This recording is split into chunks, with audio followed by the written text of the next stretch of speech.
really don't want to delay the show any longer, but I'm not ready. So this is what I'm going to do. I'm going to be totally unprofessional here and do what I got to do. That's what I'm going to do. So, with that being said, here's how we going to rock it. I'm almost ready. Only thing I have to do is to finish making my drink. When I tell you that I was having a good morning, going into the afternoon, but one little thing can derail everything, I'm telling you the truth. So I'm going to keep y'all on. Y'all can hear me? Can y'all hear me? Everything good? Everything good? Levels is good. Levels is good. Levels is good. Levels is good. Hopefully y'all can hear me because I need problems with the audio, like I need a hole in my head. I need to finish making this drink. I can't do it on camera because it's all the way over here. So, but it is ready. And in turn, I'm ready. I just got to finish putting the ingredients into my tea and I'll be good to go. Now, y'all might ask, well, why can't you just drink the tea later? Just drink something else? And I don't know. I don't know about y'all, but I'm a very regimented person. Very regimented. So certain things have to go the way that they have to go in order for me to be all right. Like, I have like a routine. I have a routine that I do. Y'all may be the same way. So for all my anal people out there, all my OCD people out there, shout out to y'all. I'm not really OCD like a neat freak. Not at all. But certain things have to go in a certain way because I have to be able to commit them to memory. And I'm used to doing certain steps, following certain steps in a process. And when I don't do that, it throws me off and it's almost like it messes up my equilibrium and I'm unable to function. And y'all might think like, man, that's ridiculous. Yeah, it might sound ridiculous. And I could understand if you think it is. However, that's the way I am. And you are the way you are. So in less than 2 minutes, I will be ready to go. So today what we're talking about is I'm not going to be soft like my father was. I'm not going to be soft like my father was.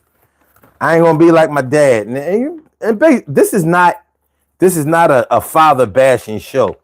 Honestly, I'm talking about both parents. I'm talking about both parents because anybody's parents can be the opposite of how they want to be. And what I mean by that is like you may have the kind of parents that made you think to yourself, I'm going to do everything the opposite of the way that my parents did because I really didn't like the way that they did things. Like I just think that they should have thought things out a little bit more. Maybe have been a little bit more attentive over in this area more than they were in this area. Maybe they smoked or drank or used drugs or ran or put more concentration into their romantic relationships than they did with their kids. Maybe you felt like they were a little bit too neglectful. Maybe you thought that they made foolish decisions. And you know, sometimes when we're growing up, we think that our parents did things the wrong way or they made the wrong kind of decisions. And sometimes we wind up making similar decisions like that they did in our lives. Because maybe when we were younger, we didn't understand why they didn't do certain things. But that's normally the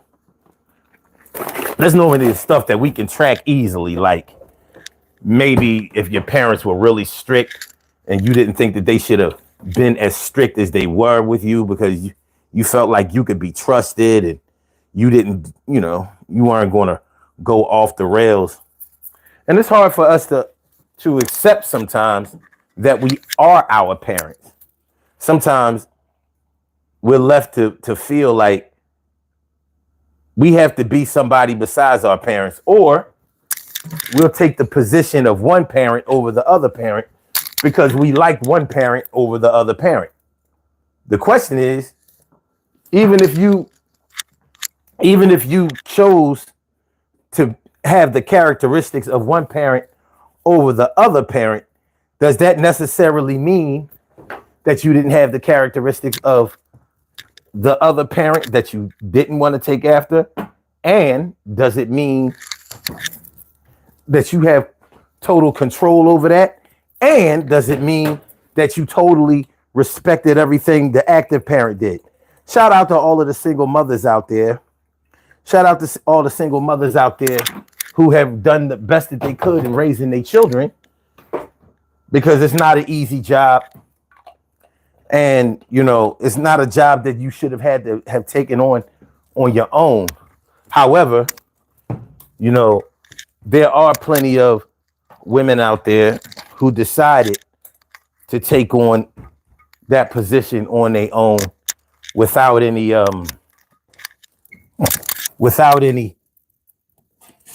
input from the other dad. So I'm changing everything. Y'all seeing what y'all ain't supposed to see. I was gonna change the whole background, but I ain't had time to do that. How we doing, y'all? Are we good, y'all? How we doing, y'all? Are we good, y'all? How we doing, y'all? Are we good? Let's get one thing understood, yo. My name is Sun75 and I'm live. I'm do this thing when we done by 5. My name is the Sun and I'm 5'2", not the one. But when I do my thing, I'm gonna make sure that we queens and kings. And I'm sorry that I'm late, but I really didn't want to make y'all wait. Supposed to be here 1:30. Yeah, being late, yeah, really hurt me. And I know that y'all still be patient, but I ain't supposed to do that way. I ain't Haitian. Yo, shout out to the Haitians, baby. The whole Caribbean, maybe. But I'm here right now. And best believe we gonna party down. But we got something serious to talk about. Yo, so we gonna take the good way out. And make the good way in. Yo, everything I do is not exactly a sin, but they say no sin is greater than the other. So I'm talking to you right now, sisters and brothers. Yeah, Sunday afternoon, we gonna get that hood Pulitzer soon. So what up, y'all? What up? I don't know. I thought I would try this new lighting. I don't know. Let me see. To me, like, I'm used to a lot of light. So to me, that looks better. But last night when I was making the when I made that reel, I don't know if y'all checked out the reel. The reel is called the 45th, 47th president.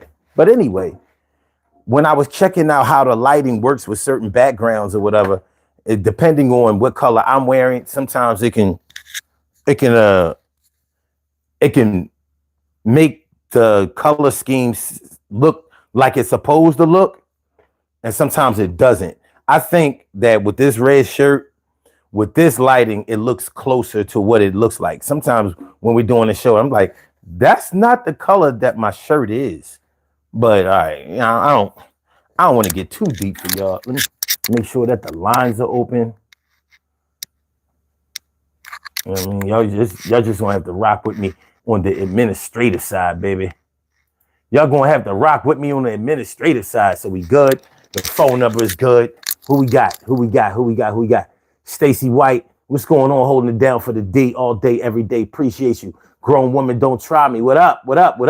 T. Carey Wright, morning, noon, and night. It's always great to have my peoples going directly into your site. Yeah, we're here. Yeah, we're here. Yeah.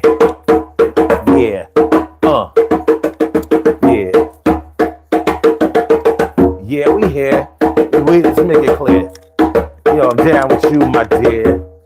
Yo, the life we share. Acting like that you really don't don't care. But when you got kids, you know what you do is what you had to do. Well, shit, I say what you had to do. Yo, you and your babies, y'all the real crew. Yo, family that prays together is often the flame stays together. But not all the time. Some people raise their kids to a life of crime. And maybe even dropping dimes. But I'ma talk to y'all one time. We gonna get things straightened out. Yo, my life is not in doubt. Yo, my life is in the balance. But I'm trying to rise up to every challenge. Yo, and I hope that you do the same. Cause life is real, it's not a game. But it really is the game of life. Yo, 3 kids, husband and a wife. Yo, white picket fence, Volvo station wagon. Yo, I'm here and I ain't dragging. Yo, my name is Sun75. Do this shit every day. Coming through live. I wasn't here yesterday, but y'all know the deal. Yo, I'm tell y'all how I feel. Skills are something that has to be shown. Yo, it gets wild, the spot gets blown. But ain't no cops coming on through here. Because that's not how we do, my dear. Yeah. Yo, rock with me. As we had this conversation, make sure don't get caught up with frustration. Cause it's hard to keep your head about your kid. But yo, at times I know I did what I had to do. I'ma do it again, yeah, and I'ma do it for you. Hopefully I don't have to do it to you. But if that's what I gotta do, I gotta do. Yo, keep your head above water. Yo, it's going out to all the sons and my daughters. I'm glad for the way that I was raised. But there's sometimes I didn't give my peeps praise. Cause they was bugging the fuck out. And I be doing the same route. Yeah, but everything is cool, baby. Yo, no if now. Yo, maybe. Yo, you gotta make the move now. Yeah, that's how it's going down. Yeah, just rock. Yo, let's take it there. Hit the like button. Stop fronting on that shit. All of a sudden, y'all trying to get new with God, baby. Yeah, you know sometimes hard, baby. Yeah, but I still eat right. Man, try to keep the shit tight. Not sick today. Hopefully tomorrow will go the same way. Yeah. What? Hit the like button. Hit the like button. Hit the like button. Hit the like button. Hit the like button. Share the show, baby. Hit the like button. Don't front on mine. Sun always shine. And you shine the same way. Yo, today's another day. So that means that you got another chance. If you like this beat, get up and dance. Don't front on my rhythm, kid. If I ain't got nothing, I got that shit. Yeah. What? Yeah. Yeah. What? Yeah. Let's get it popping, y'all. Let's get it popping. Yeah, like I said, I had to get some things out of the way, man. I had to get some things out of the way. So everything was going right in the show. Everything was going right with the setup and everything. And then the plug came out. The plug came out of the PC. Now the good part about it is I use the phone for the camera. I use the phone for the camera, so I wasn't worried about nothing on that side. But when the PC goes out, or when the plug goes out, because I use my desktop for the chat. Use my desktop for the chat. And by the way, damn man, are we clicking? Because this microphone, man, I don't want it messing.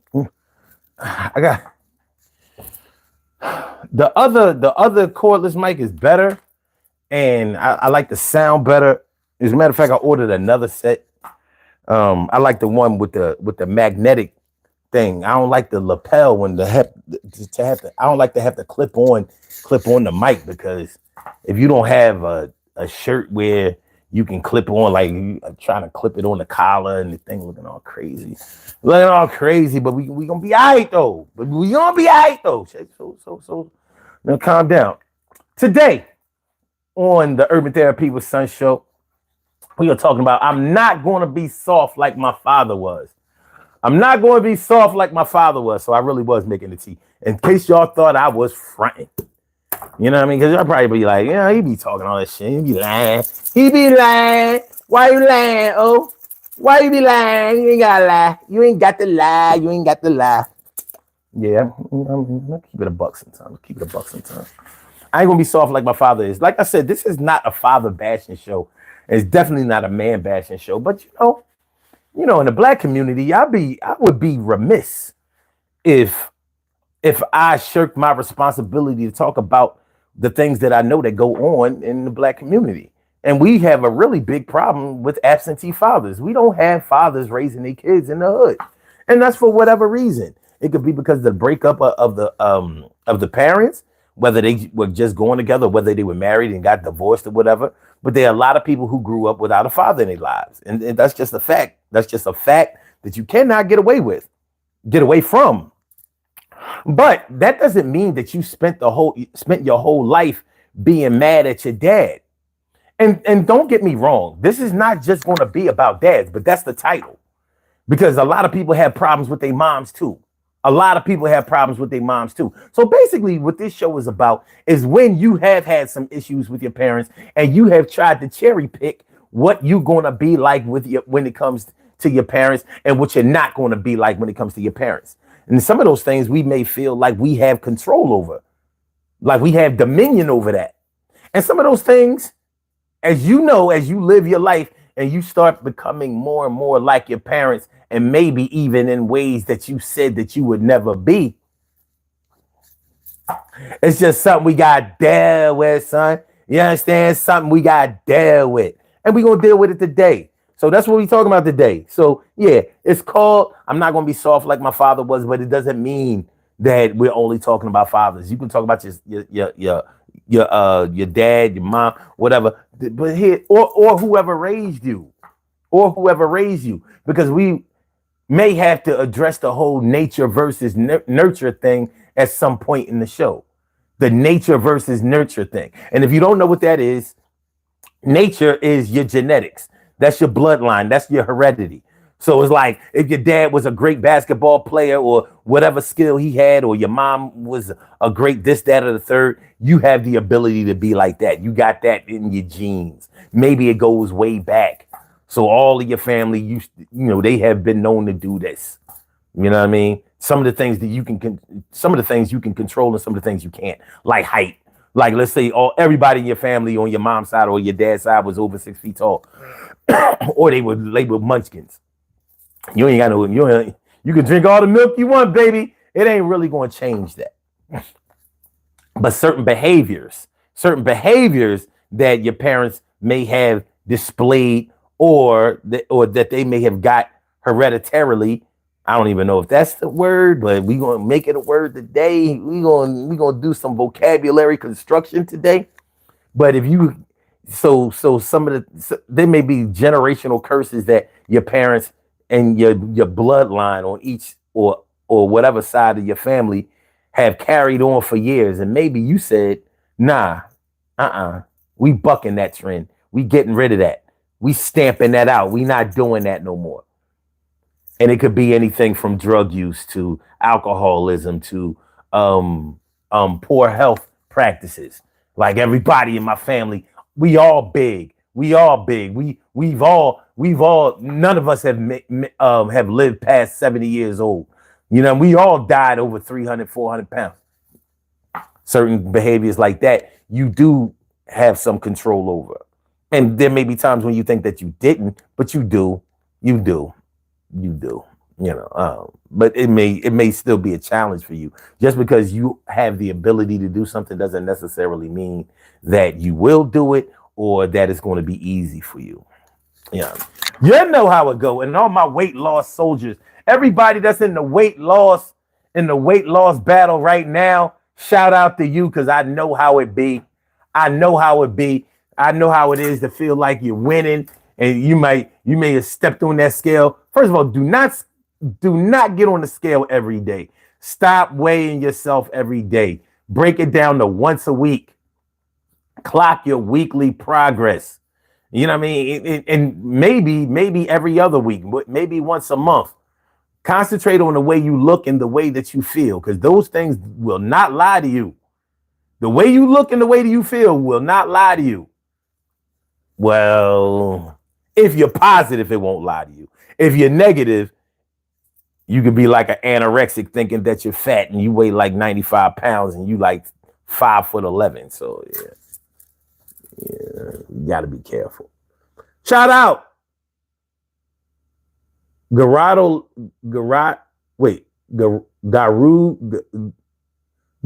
Legends? Garuda Legends? If I'm saying your name wrong, man, please forgive me. And he says, my father and mother were not afraid to slap me if I didn't act right. In public as a kid. They was tough by me, or they told me not to cry in public like a Karen. Oh wow. Okay. I love this topic, so I might have to hot mic and call in with respect. Hey man, that's what the number is for. If you want to call in, you can call in. But yeah, man, one of the biggest problems that we have with this topic is even if your dad wasn't in your life, for example, if your dad wasn't in your life and you felt some kind of way about him, I've heard people speak bad about their dads that wasn't in their life, yo. I've heard people say, like, I've heard them called sperm donors. I've heard dads be called, all kinds of F words, and I ain't talking about fuck, think about a gay person that if I say it on this network, they're gonna bang this show. That shit ain't making no money. But yeah, I've heard people call their dads that, and they didn't even know they dad. See, that's the thing. When you are not in your children's lives, you subject yourself to the only account of your presence that can be given, which would be the woman that you had the child with. So depending on her mental state, her emotional state, how things went between you and her, she may not talk very good about you when you're not around. So it's important for men. I don't care how the child came into this world. What you don't want to do is not have any say-so or any input as to how your image will be portrayed in the hearts and minds of your children.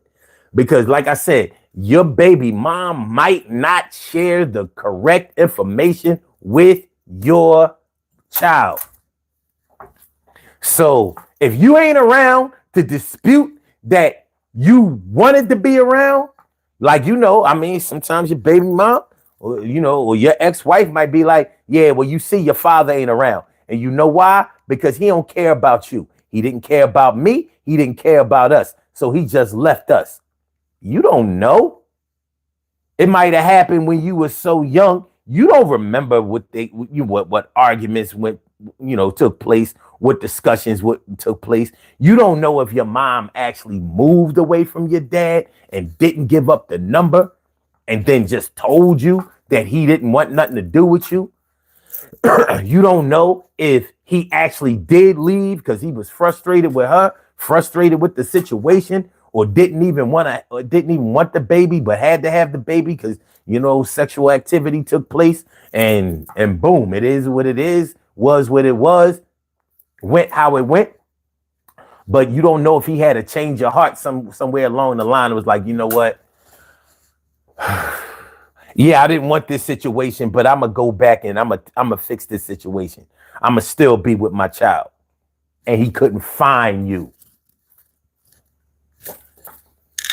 You don't know because you weren't there to police that situation, to monitor that situation, to have your say so in the situation. You weren't there. So you being an absentee father is not going to work in your favor. Normally, my brother from another mother, Norris Hill, sit back, relax, do your thing, max and chill. Good to see you, my dude. Good to see you, my bro. But yeah, if you're not there to tell your story will be told for you. And it might not go the way that you want it to go. Do not let your baby mom tell your story. Do not let Yeah.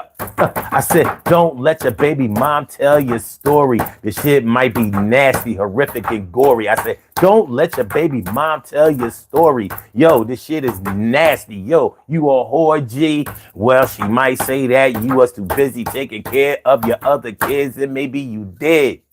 But that doesn't mean that you didn't have the time to take care of the ones that you made with baby mom.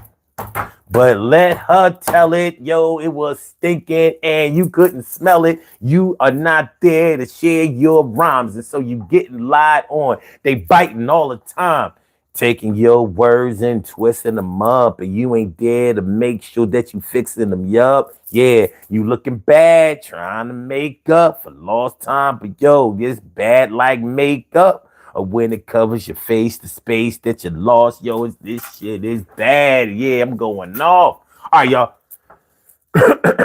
Do me a favor, y'all. Hit the like button. Hit the like button, share the show, subscribe to the channel. If you haven't subscribed to the channel yet, this is the Urban Therapy with Son show. Matter of fact, let's do this. Urban Therapy with Son 752, and this is the Urban Therapy with Son show. We do this every single Sunday from 1 p.m. till around 2:30-ish. And the reason that we say 2:30-ish is because sometimes it gets so heated that we just have to do a little OT on a Sunday. And it is Sunday. This is the show where adults come out and play with other adults. We laugh, we cry, we argue, fuss, and fight. Go back and forth with each other, bust it up all crazy. We take an introspective look into our own personality to see the way that the universe projects us into this thing called the world and try to figure out this thing called life. I am your host, Son 752, aka Omar with the and if you can't say Omar with the well, then you just say Omar with the R. This is the Urban Therapy with Son show. I'm feeling like a real man should, and I hope y'all feel like real men and women should also. Today we talking about I'm not gonna be soft like my daddy was. I'm not gonna be soft like my daddy was. I said soft like my daddy was. I said my daddy was. And that's not to say that your dad was soft. But if you thought or felt like your dad was soft, you're probably gonna feel like your dad was soft. Black men, any men, but I gotta talk to black men specifically because the problem that we have with absentee dads, the amount of young people out there that grow up without a father, whether he left the family, broke up with your mom, moved away, went to jail, passed on, whatever the case is. Yo, man, we gotta fix this problem. You can see what's happening without the leadership, the guidance of effective, responsible parenting on the paternal side. We doing bad out here, and we can do better. We can do better. And don't get caught up in the thinking that it's too late. Because a lot of men get caught up with that shit like, well, I was gone for the first 10 years. Or my child is already getting ready to graduate high school, or I heard that they getting ready to graduate college or get their master's. Well, shit, they did good in your absence. You don't know if they take after that part of you. Maybe you were good in school. Just because you were a good student didn't mean that you were a good parent. So you might not have that to share. But don't let that discourage you from coming back around. Like, you know what? I'm going to do this analogy, and y'all might not be feeling it, but I'm going to do it any motherfucking way. A drug addict does not give a fuck if he owes the dope man when he goes back around to buy drugs or ask for another pack or another hit on the eye. And the eye is when you owe somebody. I always wonder why they call it the eye. Yo, man, I gave it to him. I gave him a little something on the eye. He good. He'll pay me when he get paid because he know he gonna want to get high again. But whatever the eye is, you know what I mean? Especially my Philly people, because I don't know if they said that everywhere around the country. But my Philly people know what buying drugs or on the eye, which means that you have like credit with the dope man. My point is, when a person is in their addiction, they do not care that they owe anybody. They're gonna go back and be like, yo, I need some more. I need some more. I just need you to help me out. Please, please, please, please, please. No, they will reconcile. They'll take care of their debt, but they will make sure that they get a chance to get high again. Well, I think that you should adopt that same type of tenacity, that same type of humility when it comes to your kids. I don't give a fuck if they 30, 40 years old. If you still alive, you got a chance to go around them and be like, listen, man, listen, shorty, listen, baby. By that time,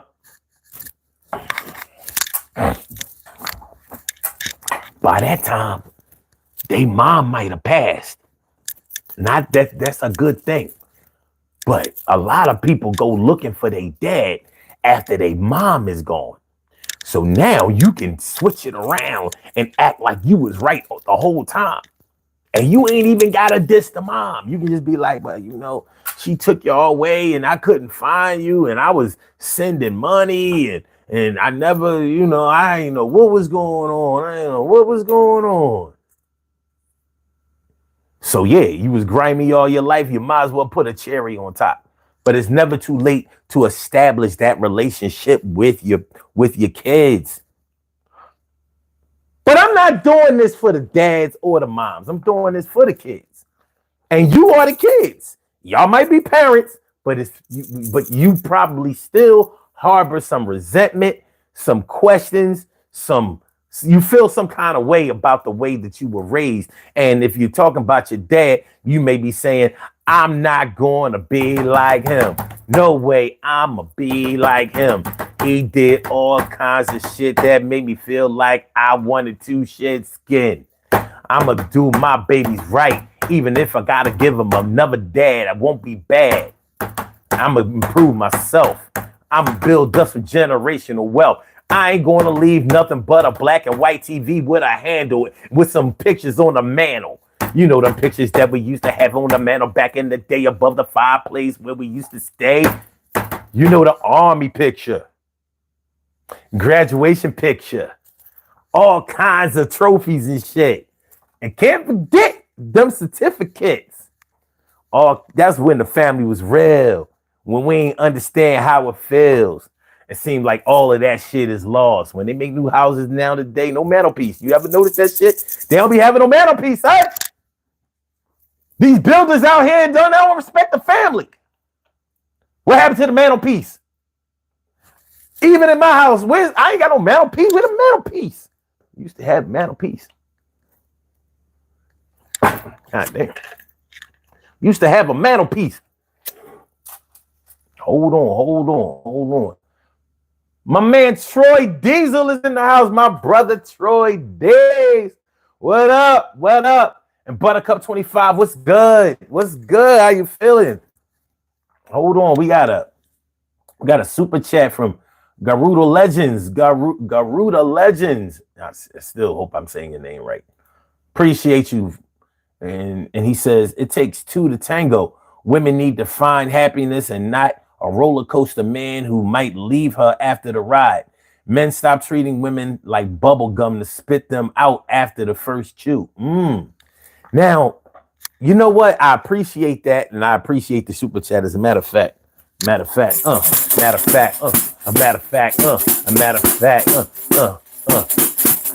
ain't gonna treat you like a chopped liver, cause you a $10 giver. And trust me, I like the amount and all that shit. Everything counts. Even just your participation, but you came out of your pocket, and I will rock it. And I want to say thank you exponentially. And I'm do this shit. And essentially, I just want to put in my 2 cents. And I'm glad that you did the same. And I meant to make sure that we have a little platform. And we going to do this thing like the quiet store. Soft and warm. Sometimes it gets hype. But I am the type to make sure that we get it right. Going to get it all correct. But no matter what happens, it's all respect. I don't have to agree with you. You don't have to agree with me. But we going to come to some meeting of the minds, G. And we're going to make sure we do that shit and go to the highest heights and keep it tight. I'm going to get right later on. Yo, I've been doing this shit the day that I was born, and I'm torn between being a father and a man, but I'm blend them shit together because I know I can. And I stand on my own 10 toes. And I ain't always do that shit. I got foes, and Sometimes the clothes is what I bought before the Pampers, but I made sure that I never had to hamper my shit down and hanker down like I was a no good bum. Yo, I'm trying to get some. Sometimes it make my brain numb. When sometimes I couldn't study, felt dumb. And I don't know if you felt the same too, but we gonna come to the meeting of minds, bro. All right. Okay. All right. But yeah, thanks for the super chat. But you know, it's funny, man, because what you're saying is exactly what I'm talking about. Now, we don't know if we were not there when our moms and our dads got together. But sometimes we feel the obligation to defend our moms against our dads because we don't want, you know, as men, no man, unless he's a heartless clown, unless there's a serious disconnect, no man likes to see their mom suffering. They don't like to see their moms having to bust their ass and work all of these hours and sacrifice her own happiness. You know, how many of y'all, you don't have to yell it out, but if you know what I mean, if you want to tell it, go ahead and tell it. How many of y'all grew up seeing your mom never bring another man around? Probably because of how things went with your dad, or because she just didn't want to bring somebody in your lives who she didn't think would be there. So you don't know, you never saw your mom with another man. You don't know if she ever fucked again from the time she had you. It be like that sometimes. You might have been wondering, like, damn, man, you don't never get that feeling and need sexual heal. It be like that sometimes, but we don't, you know, that can have an effect on you. You don't want to see your mom lonely. You know what I mean? You want your mom to find somebody, even if you a jealous boy type and very protective over your mom, like, yo, man, you know, don't be looking at my mom butt. Because some of y'all grew up, some of us grew up who had a mom who had a fat ass. My mom did, she had fatty. She had a today ass back in the day. She wore heels and shit. Mom, she definitely was a black woman. Shit was perky. It was pointy, but yeah, you know, you want to see your mom happy, but you don't want to see her getting played or fooled, or you know what I mean. You want her to find a man that will treat her better than what you think your dad treated her, or how you think your dad treated her. That's what you want for her. But you may have never even seen your mom with another man. If she did anything, she wasn't doing it in your crib. Ain't no man come through them doors. And that's just the people who grew up that way. That's just the people who grew up that way. I'm not saying that it did, but what I'm trying to say is that when a man has to look, when he has to see his mom busting her ass, taking care of everything, being the mom and the dad, doing the best that she can. Does she always do the best that's possible? No, she can only do what she knows how to do. And she's a product of her own decisions as well. But we only have her account to live by and witness. So when we see our mom struggling, crying in certain nights and being unhappy and trying to pay bills, and it wasn't always easy, and trying to make sure that we were disciplined and doing well in school and taking care of each other and being protected and all of that. You know, you realize, I mean, you see it's hard. And then that may give you even more contempt for your dad not being around. Like, why my mom gotta do this? Why she gotta do this? And you may have promised yourself, I'll be goddamn if that ever happens with me and mine. Does it mean that it won't happen with you and yours? No, because I know people who promised that they would never follow in the footsteps of their absentee fathers or mothers, and they did. Genetics is a bitch, boy. Genetics is a motherfucker. It don't care. It don't care. It don't care. But yeah, so that's what we working with. That's what we working with. And even just because you have issues with your dad for not being there. It does not mean that you respect everything that your mom did. So you could be hanging in limbo, like, I don't really want to be like either one of them. You might feel like you don't want to be like either one of them. You have a call from Hold on a second, Troy. Hold on, I got you. Yeah, you might not want to be like either one of them. But when it comes to genetics, heredity, it is heredity, right? I don't know. I'm bugging today. But yeah, you don't have total control over that the way that we I've heard people say, like, listen, I'm just like my mom's side of the family. You know what I mean? I ain't nothing like my dad's side, and they never even met their dad's side. Like, you don't know. You know what I mean? You don't know. You know, I mean, shoot, you may get more things from your father than you know. Or if your dad raised you and your mom was the absentee or the wayward parent, you may be like her in a lot of ways that you would rather not discuss. But it happens. So this show is for the kids. The kids meaning you man, woman, and ex-child. Well, you're still a child of somebody, but you're not a baby, you're not a kid. But you know, hey, adults ain't nothing but children that grew up. And some of us grew up and matured and changed a lot of the things that we in a lot of the ways that we thought when we were younger. And some of us held on to a lot of beliefs that we had when we was younger. So if you've ever been mad at your parents because they weren't the parents that you wanted them to be, that's what we talking about today. I'm talking to you. You know what I mean? If you mad at yourself because you didn't totally buck the trend or buck or didn't stamp out all of the negative ways that one or both of your parents had, this show is for you. I'm talking to you. So that's where we are with it. Let me just read these last comments, and then Troy, then it's your turn. It's your turn. All right, hold on. I gotta go up a little bit. Oh, Garuda language. Legend says, true. When she used the court and lied so the father don't get dual custody and have to pay 100% child support. And just buy stuff and keep the receipts. You can use the receipts as a tax write-off and evidence in court. Be with you, kid. But the thing is, a lot of depending on what state you live in, a lot of times you can show all of these receipts about all the stuff you bought for your kids, and they'd be like, so fuck what? That's what you supposed to do. We talking about cash. You know what I mean? You got to pay cash, and they'll still hit you with arrears. Yeah, so you got to be careful.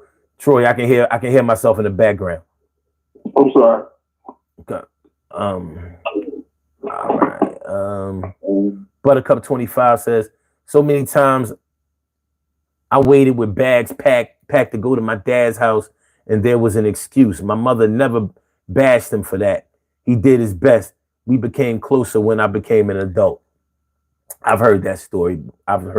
Before, and a lot of different versions of that story. But I'm glad that y'all got a chance to be with each other, because a lot of people didn't. A lot of people, the last time they saw their dad, and sometimes even the first time they saw their dad, was in a casket or on a obituary. We can't. We not gonna do. We ain't trying to do the whole Antoine Fisher thing. We ain't gonna do that. We ain't gonna do that. Don't stand it. Troy says, LOL, excuse me. The artist. Okay, my bad. Okay, Garuda Legend says, when you go to your friend's house on the weekend because she was fine. Ops, I never did that. Okay. He also says, women missing out. My mom used to make and sell food when I was at school, and my stepdad was at work. She was a stay-at-home mom. Okay. All right. And he also says, my mom's side is she a side hustler, and my dad's birth father was a teacher and a worker bee for retirement. All right, that's what's up. My brother, Troy Diesel is in the house. What's going on, my man? How you feeling? What's going on? What's going on? Live stream. How the family doing? Hope everything went great with the weekend. Hope baby girl made it home to you safely, son. By the way. Yeah, that happened. That definitely happened. That's beautiful. That's beautiful, man. Tell Uncle Troy said hi. By the way, I ain't seen her since she was a youngin. Will do. Will absolutely do.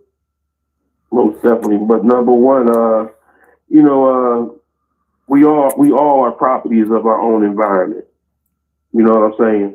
You know, our upbringing sometimes scars us in our adulthood and in our upbringing, what we seen or what we adapted to, or what you know, like my father was he done drugs. I've seen him do coke. I've seen him smoke weed in front of me. You know, and I vowed never to be that type of person. But I had to be around people that would guide me in that direction. You know, my mom was a single parent, but she surrounded me with people, with other men that guided me into my adulthood. Like my brother, my middle brother was number one because even though I followed behind him, he didn't do things that other people did. He wasn't a follower, he was a leader. You know, then the people across the street that babysitted me that had 8 girls and 1 boy and a father and a mother that turned out to be my godparents. And I looked at them as my grandparents and they guided me in the right direction. And then when I met my grandmother, my grandfather, my father's father, and and his wife, who I thought that was my maternal grandmother, and my maternal grandmother didn't want shit to do with me because I had a bond with my grandfather's wife. So my father and his mother turned their back on me because of the bond I had with his father and his wife. Mm-hmm. And I just still don't understand that till the death of me. I will never understand how you turn your back on another child when the only thing he's looking for is love. You know, but the men that's in my life that guided me, and I think that even still, you know, as you grow up, you develop a conscience, and I think that's what's going on with today's youth. They never developed a conscience. The conscience kicked in after the fact. Mm-hmm. But my conscience kicked in before the fact. You know, I'm not gonna go ahead and fight a bunch of other guys that's friends with me because one of my friends got a problem with that one guy. No, you fight him, and if anybody jump in, we jump in. Yeah. I'm not a follower. I'm a leader. You know, I'm not gonna sit up here. I'll stick my neck out for you out of love and respect for you. But when you overstep your boundaries, then I'm gonna fall back from you. I'm still gonna give you chances, but eventually I'm gonna fall back. But you know, being a property of your environment means that you don't have to be part of your environment because mom might have brought men around you, but it takes me out because my mom adapted to her property of her environment because my mom used to introduce me to some of her men as uncle. And my grandmother introduced me to her man as Uncle Leon. What? And it was amazing. What was that about? What was that about? Like why? It fucks me up because my grandmother introduced me to her man as Uncle Leon, and it's funny because as I got older and I seen Uncle Leon going to the room with my grandmother, I was like, "Is that right?" I mean, that's incest right there, right? Because Uncle Leon never came out. You know, so I mean, he got stuck in the room. I can understand what you said. He got stuck in the room. Yeah, he was taking a nap. Uncle Leon got tired and fell asleep. And I can understand why they did it because they didn't want. They always had this saying called "I'm going to see a man about a dog," but never came home with the dog. But the thing about it is that we understood as you get older, you start understanding that parents just didn't want their kids to understand that they had other men in their life.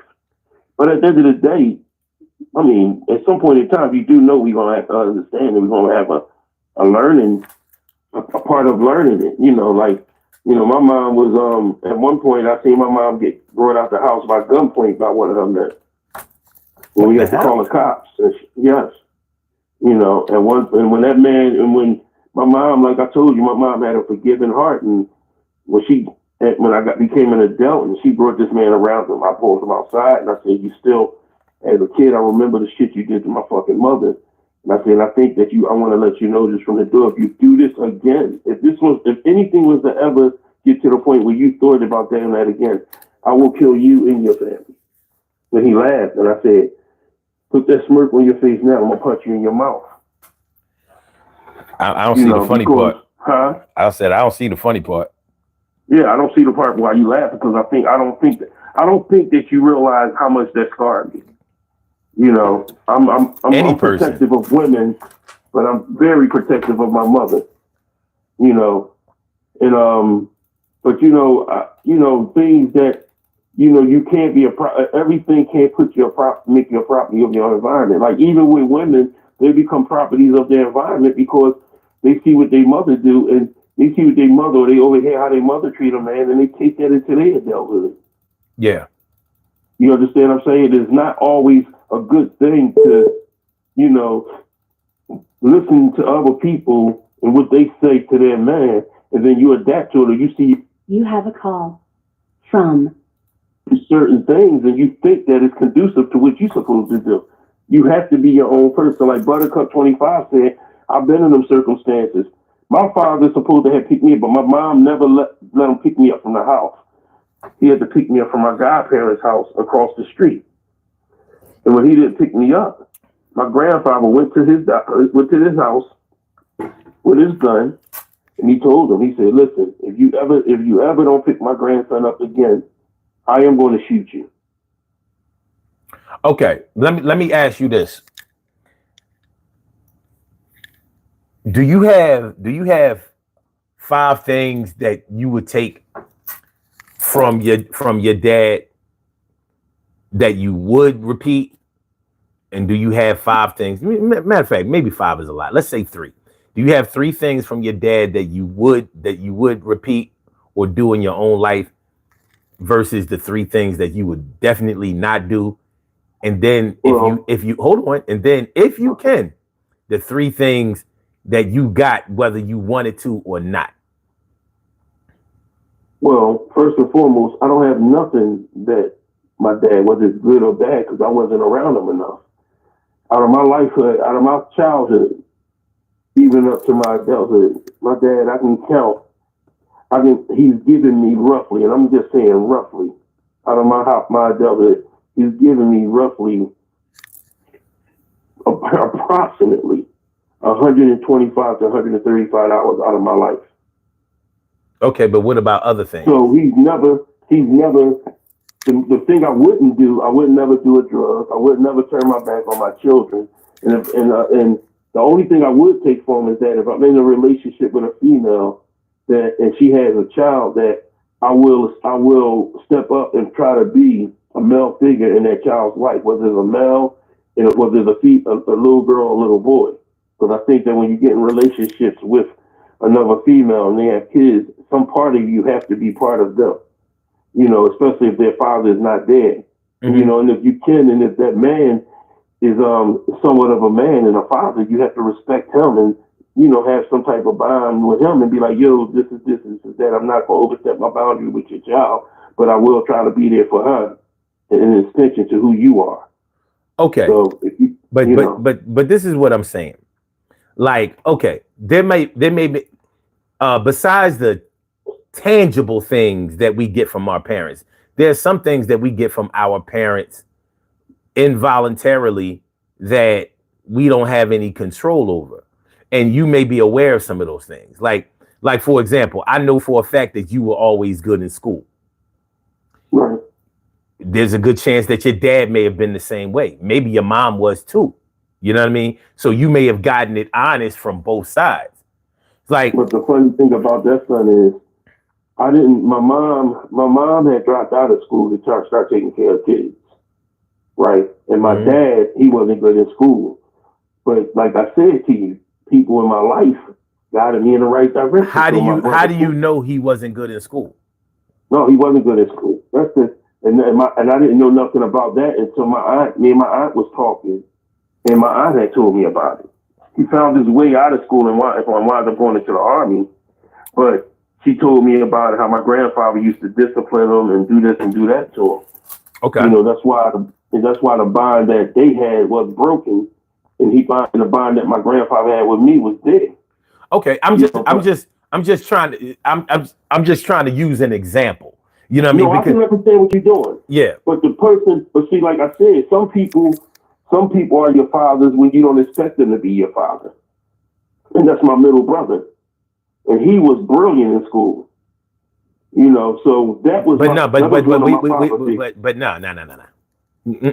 not today. So what? I'm just saying because we listen. We concentrating on your dad or your mom today. So the external people, that's one thing, but you have to consider that even your brothers or whatever, if y'all didn't have the same dad or whatever, not saying that y'all didn't or did, but if y'all didn't have the same dad, remember he has a dad, so it would be hard for you. See, you know, we can't cherry pick. We can't. All right, we are all made of 46 chromosomes. 23 chromosomes from our mom, 23 chromosomes from our dad. Sometimes we consciously try to only represent the 23 chromosomes that we like, even though we may not like the whole 23 chromosomes. But what right. we can't decide exactly how we're going to be. Nature has to decide some of it. So even though we may have limited knowledge of the other 23 from the parent that we have contempt from, there may be something in those 23 that we got from them that is useful to us. So even if your dad, like for example, you say that you've seen your dad use drugs. Your dad may have used drugs, but he may have always made sure that his credit was good with the dope man, and maybe other places too. You know what I mean? And you may have gotten that. You know, I mean, maybe you know about it, maybe you don't. I'm only giving examples of how, you know, just because something comes from a source that we don't appreciate doesn't mean that it's not a good source. And it doesn't mean that there aren't things there that we can take.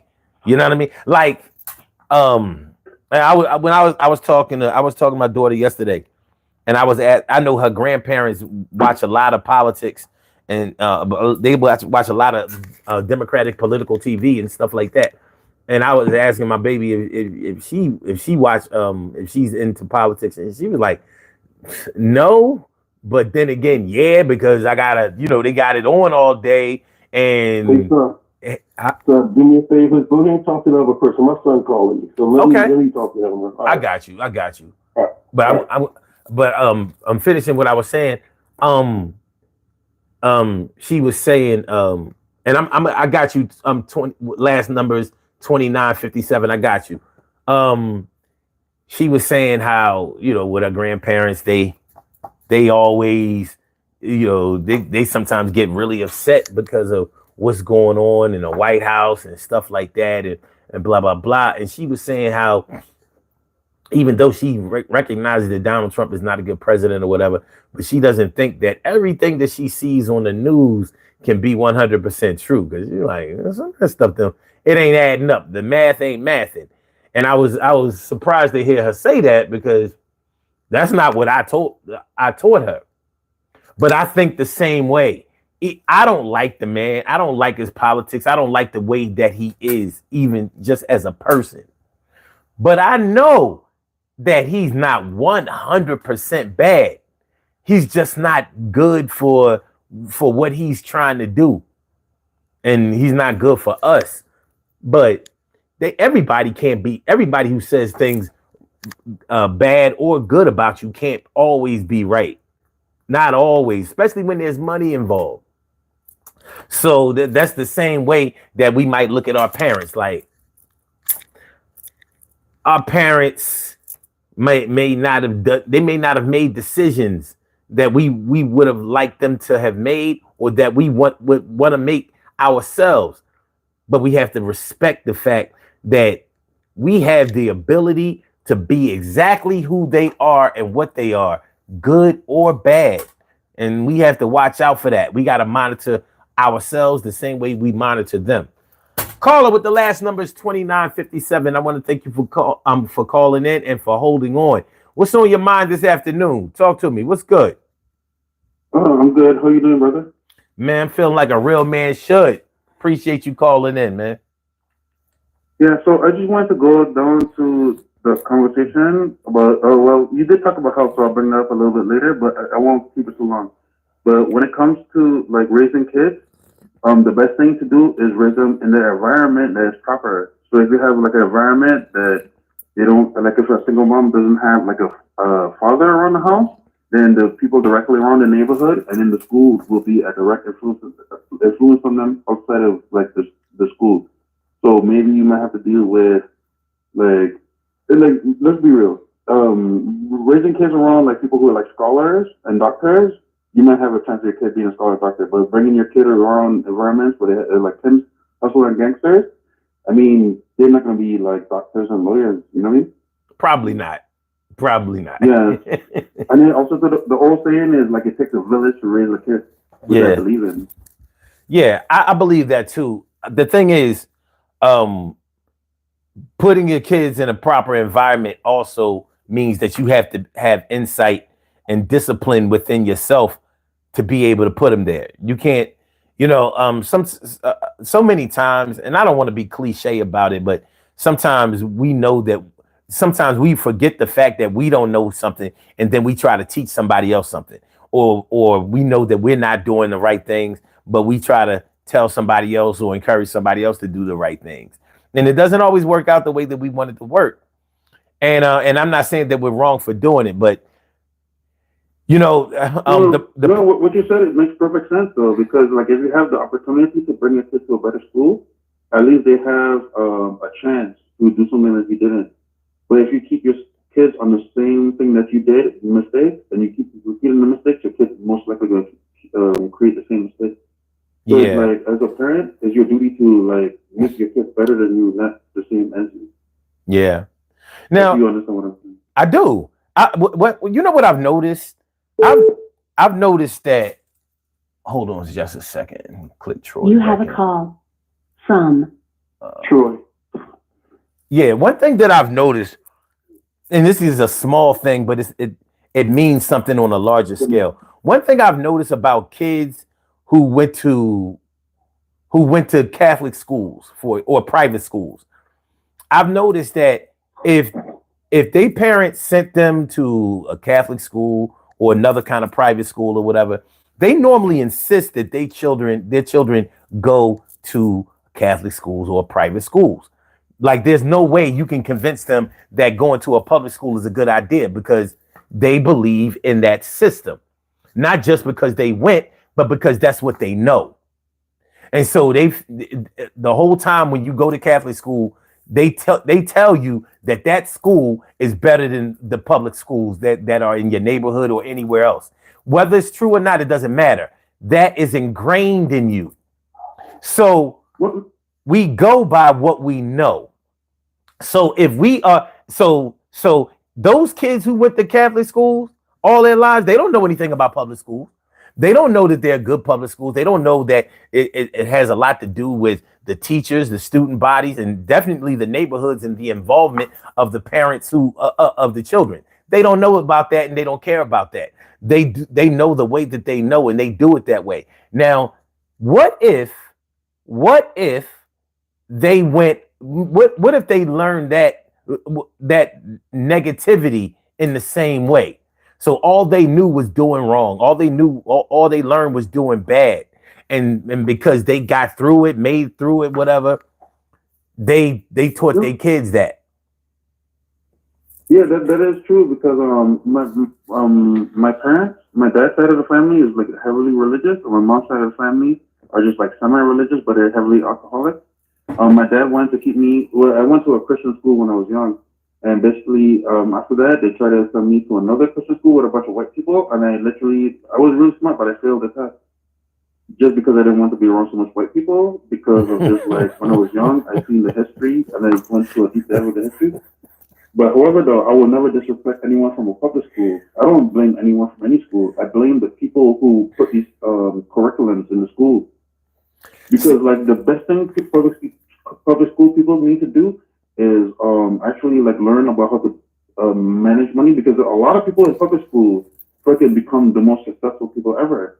But a lot of people in private school, whether it's religious or not, they tend to be more just like average people. One thing I'll give to people who go to private schools, private or parochial schools, is that they learn networking a lot better than public schools, because they're the classrooms sizes are smaller. The likelihood that most of them are going to be in the same classes from first grade going all the way up to 12th grade is a little bit higher. You know what I mean? So they've gotten to know each other and be around each other almost like in a family type of way for a long time. So they get the networking thing pretty well. They get that down pat pretty well. Sometimes they may be a little prejudiced, and I don't mean in a racial way, but they may be prejudiced towards people who didn't go to those schools. But I only brought up that example to say that. No. What your example actually makes perfect sense, because what you just said, I don't think is like inaccurate. Because we have to live on the earth together. Because I dropped out of school because I just said like school is worthless for me. I just start working. Now I'm a truck driver making at least a good. Well, right now since I went to like driving issues and a lot of issues, but I'm about to make like I'm making sure when I'm 38 I'm making $100,000 next year. And when I turn this year, I'm turning 38. So when I'm 40, I'm gonna definitely by 33, I'm gonna be making at least. I have $1 million, and I'll be making at least $100,000. I hear that. So the thing is, So the thing is, like, just because you went to like any school other than like a college doesn't mean anything. Because the good thing about me, we need to learn trades. So this is why we need to say, like, you don't understand math. That's fine. All you need to do is be able to count money and do division, so you're not getting rigged when you like lease something. That's which is the biggest problem. People say like, "Oh, let me get this credit," and you fuck and you owe people money. Yeah, that's what they need to teach in all schools. It doesn't matter whether it's public or private. This is a fail of education. Well, but they don't necessarily not. One thing about a lot of people who went to public schools is some of them aren't reporting things accurately. You would think that public school doesn't teach you anything about how to navigate your way through life, how to manage money. They have business magnets in schools and things like that. Not everybody goes in that direction, but it's not like the opportunities weren't there. But you know what's ironic? You know what's ironic with that statement is because like I don't even know if I'm smarter or dumber than somebody who went to a public school. Because I value public school people the most because I dropped out of school and I was in a private school. So I'm all about trades, especially for my people. Let's do trades and stop like doing entertainment. Entertainment is not going to lead us anywhere because there'll always be someone to fight our entertainment stuff, which is rap and writing. Let's do stuff like learn how to build back our stuff. I'm a truck driver. I could deliver you some stuff to build your own homes. We need contractors. We need engineers how to build, and we need constructor workers. We need all this stuff. So unless we come together as a collective unit, we're gonna basically be just like a bunch of like branches just going nowhere, or a bunch of roots literally not going into the ground and expanding, but just like the roots is upholding themselves, or just a singular tree. Yeah, no, I totally agree with you about the trades in the schools, and public schools used to offer trades all the time. You know what I mean? They took a lot of the trades and shops out of the schools, whatever. But I was bringing up this whole thing to say that because I was piggybacking off of what you were saying about creating a proper environment for your children to grow up. But only thing I'm trying to say is you have to know what's right, and you have to know what's right for your family. Like what works for another family in another culture or another home or neighborhood or something like that. Certain things may work for them that might not work for you. You know what I mean? You have to know yourself. You have to know your history. You have to know your children, and then develop a plan for yourself and your household.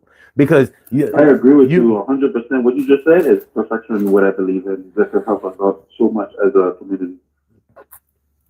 Yeah. So when you don't have that at home, You know, as a parent, when you're not able to provide that because you don't really know thyself, you may be looking for thyself and at the same time trying to raise children who are looking for thyself too. And they are looking toward. Yes, instead of the young, finding people who are just like, oh yeah, we could teach you and help you and build yourself to be a better human. The elders they have is pimps, hustlers, gangsters, and all that stuff, and they drag them into a world of fucking the abyss. Sorry for cursing. Mm-hmm. So yeah, this whole thing about, you know, when you're trying to be like one parent versus the other parent, or you know, some people have issues with both parents. You know what I mean? And listen, man, I know people. Oh no. Sir, I'm calling you. My name was Guru Legends. I'm telling you, like my mom and my dad is completely different. But however, though, I have a little bit both of them. I am like a teacher, and I actually like a good human being and person. And my mom is more of like a hustler. So I don't hustle that much, but I hustle and make sure that it's actually codex of like what the government deems. But my mom hustles to sell food, which is legal, and it helps people out. Cheap food and meal, and you could like give to your kids or eat yourself, so you don't have to eat, and you can feed your kids. Yeah, but hey, look, man, I think the government is trying to like pigeonhole us. Listen, you have to have different streams of income in order to make it out here today. You know what I mean? So anybody, passive income, passive income on a hard, or like one job that pay you well, or like two jobs that you could make. Because I think in this time of society, you need to at least make $65,000 as a single person to actually be okay. That's okay. Yeah, I mean, like, I buy like maybe 2 drinks at the bar and eat some food so I don't starve during my whole week work shift. You know? Hey man, I tell you what, you know, more than anything else out here, you have to learn how to work with what you have and try to increase what you have if you need to. But you know, when I say streams of income, you know, whether you use that as a job or a side hustle, whatever, you need more than one way to be able to have money coming in. You need money coming in even when you're not working that day. You know what I mean? And that takes planning. But we hopefully learn that type of planning from our parents. But the thing is, you can learn that type of planning from your or that type of hustling from your parents and still have deep-seated issues with your parents. Remember, brother, I won't even know that I'm 38. I'm still figuring out how to make myself a better person. Yeah, it's a lifelong struggle. It's a lifetime struggle. Sorry, go ahead. No, I'm saying that's a lifetime struggle. You know, improving. There is no end to our improvement or our deterioration until we close our eyes for the last time and leave this world. The only thing that can stop our improvement if we don't even try to improve. Well, there are other ways to stop us. I know you have someone else on the call, so can I call back and talk about the health issues? Sure. Because I don't want to okay. I'll hang up so the other brother can talk. Well, I appreciate you calling in, Guru Legends. You have a great day. You too. I'll call him back though. All right, that's what's up. Hello. Mm-hmm. You stupid boy. Oh, my fault. I had to commend you on your song about the Congo song about Bum Trump. Bum. He's a bum. Yeah, that was on my mind last night. I woke up this morning. I went on there and I looked. I'm like, no, the hell he didn't. Yeah, so I saw you that caught your attention. Yeah. But yeah, man. I mean, I appreciate the conversation you had with the individual right there on the phone. And there's always people understand that when you get on the live stream and you become vulnerable and you try to talk and let out your vulnerabilities and let out what you go through, because it can benefit if anybody else is going through what you're going through right now.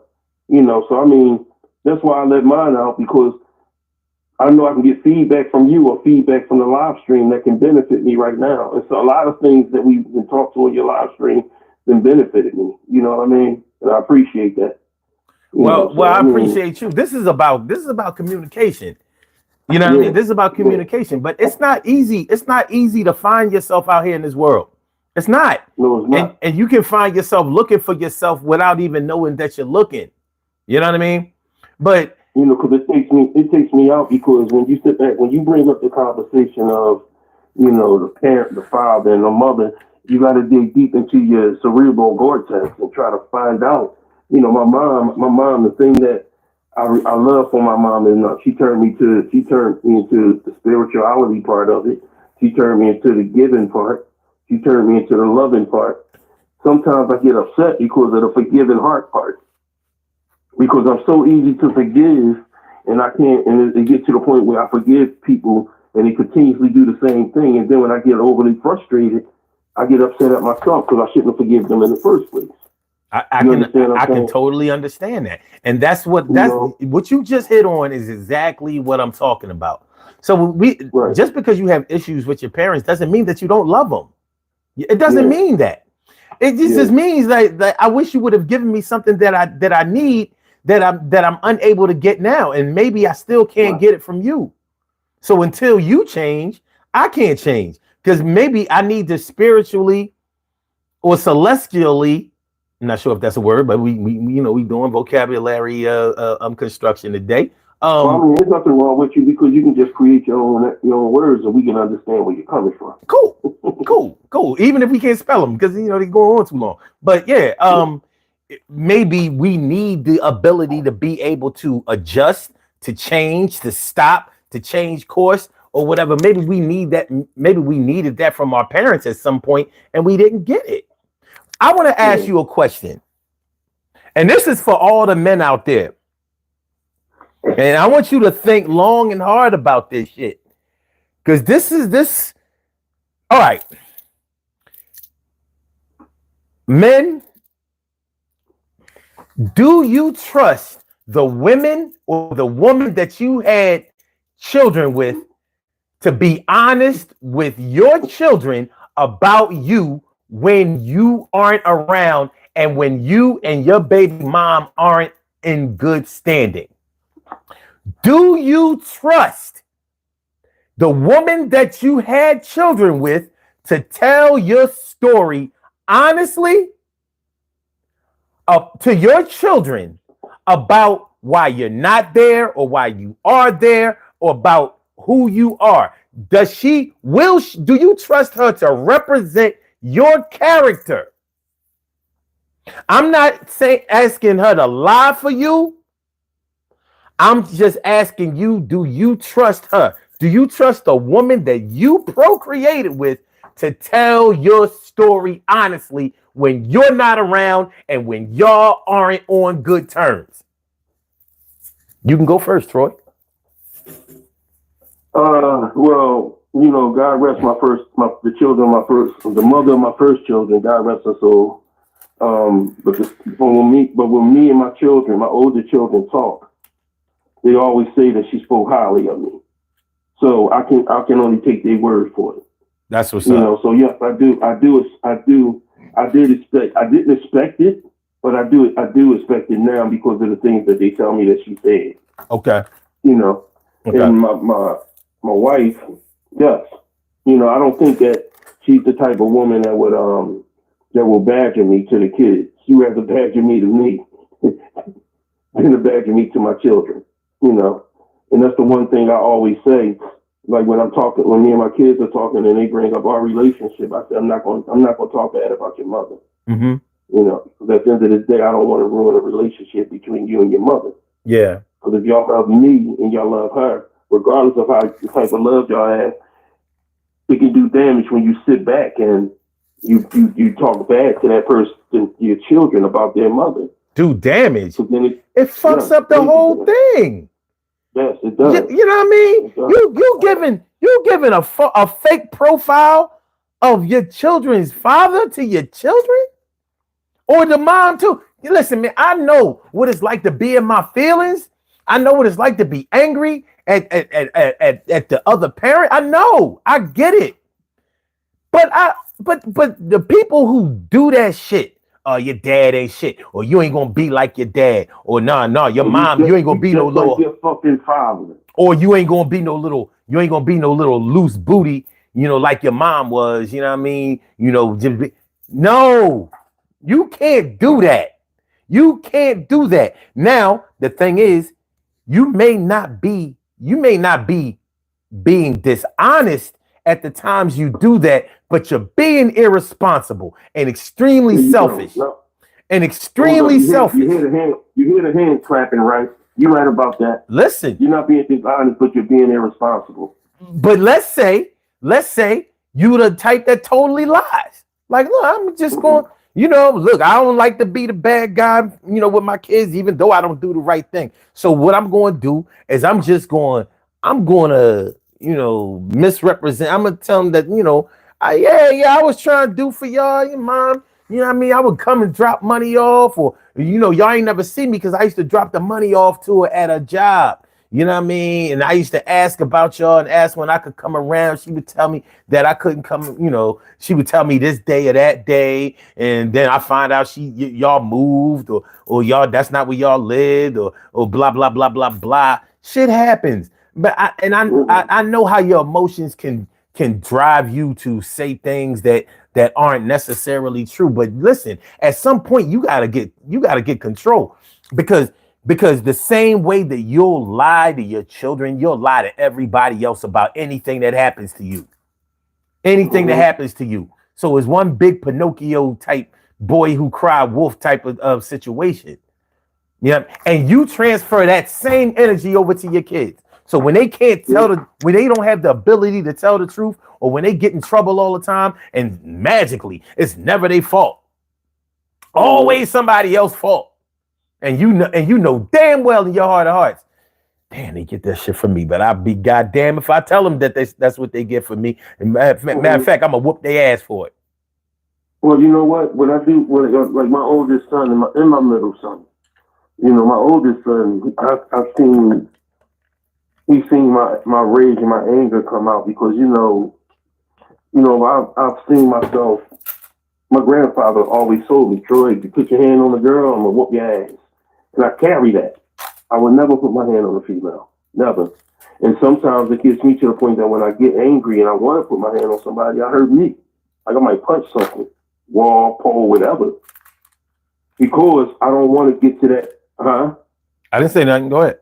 No, because I don't want to get to that point where I would rather hurt me than to hurt a woman physically. Because I know what I can do as a man. So I seen my son do that. My oldest son, I even seen my middle son do that. Do what? I sat down with him and I talked to him about it. What did you see them do? Punch walls. Oh, okay. And I told him, and I prayed with him, and I begged him. I said, please don't do that. Do not do what I did. I'm going to tell you what your grandmother told me that I'm suffering from right now. I said, your grandmother told me years ago, you're going to keep punching things, and you're going to keep doing that and allow your anger to take control of you. And you're going to suffer in your older years. So when I wake up, I got arthritis in my arms at times and in my shoulders. I've seen the way your knuckles look. Yeah. So I mean, at the end of the day, I sit back and it's things that I've done that I see them and I tell them no. I praise them for the things that they're doing that's great, and I tell them, look, I'm proud of the man y'all becoming, but it's certain things that I don't want y'all to do. And if y'all seen me do it, it was because I was stupid and I didn't know any better. But now that I know better, it's up to me as a parent to guide y'all in the right direction of things that y'all shouldn't do. Okay. It doesn't make you less of a man to drop a tear down your face. If anything, it makes you more of a man, because at the end of the day, if you keep everything bottled up, at some point in time, it's going to come out. In the worst way. In the worst way. So it's just like a damn a bottle of champagne being bopped up. At some point in time, as you screw that top off, the acid from that champagne is going to bust up and it's going to squirt everywhere. But if you slowly take it off, it won't go nowhere. Which means that if you Allow them tears to fall down your face. I don't care if you're going through something with your girl. I don't care if you're going through something with somebody on your job. I don't care what you're going through in life. If that's an emotional thing. And what takes me out is when a woman looks at a man crying, and they think since that is him being a bitch, and doesn't understand that if he doesn't cry when he's arguing with you, or if he doesn't cry, period, you don't know what can happen to you. You don't know what is bottled up there. It's like when like I've seen parents, I've seen people mother act like this, and then I've seen the woman act like this, and I'm like, shit. You're a property of your own environment. You have to change who you are for the betterment of your marriage or your relationship. Let me ask you something. Going back to your sons, when you saw them, hurting themselves or damaging property or whatever, what did you told them what not to do? What did you tell them? What alternative did you give them for dealing with their frustrations, with their anger, with their whatever? Like what are they supposed to do besides what they're not supposed to do? Well, when I told them, the first one I told them, come talk to me. The second thing I told them, go talk to your grandmother if I'm not around. But the third thing I told them is that at the end of the day, if we're not around at all, you gotta pray. You have to pray, and you have to have a conversation. Now, as they got older, now my middle son, he goes through therapy. He has a therapist. And my oldest son, he has a therapist now. And they're just on call on a call basis because that's what they wanted. It's not that I pushed them there. That's something that they wanted. That was their decision. They're grown now. That's the decision that they made. If you make decisions like that, I can respect that because you want to make sure that you stay mentally grounded based on who you are as a person, as an individual. Sometimes you might think that you're right about things and you're wrong, and you need somebody neutral to help direct you. I don't want a therapist that's going to say, well, Mr. McNair, you're right, and you just getting a check. Just like I don't want a dentist to tell me my teeth look good when I know they're raggedy. Have you ever seen a therapist? I went through biblical counseling. Okay. I went through biblical counseling, and I do need to get a therapist. I do need a therapist. Okay. So there's things that I have to make sense about that I'm at age 55. I'm not making sense about. I'm still not making sense about.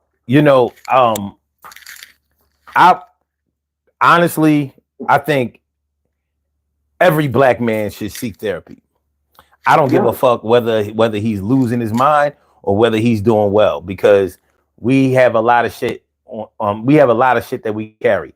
And I'm just saying black men because that's usually my focus. You know what I mean? But all men carry some shit that they're unable to deal with. The thing is, I commend you for going to the biblical counseling, but I'm going to be honest with you. Biblical counseling, they don't give you what you need.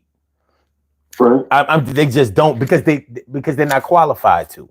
Getting mental therapy from a spiritual perspective is just not going to be enough, because a lot of times they're going to tell you to trust in God and pray and be patient and all that, and that's cool, but they're not dealing with the clinical parts of it. And as black people, we gotta let go of thinking that we got to get rid of the stigma that we're crazy just because we need help, mental, emotional help.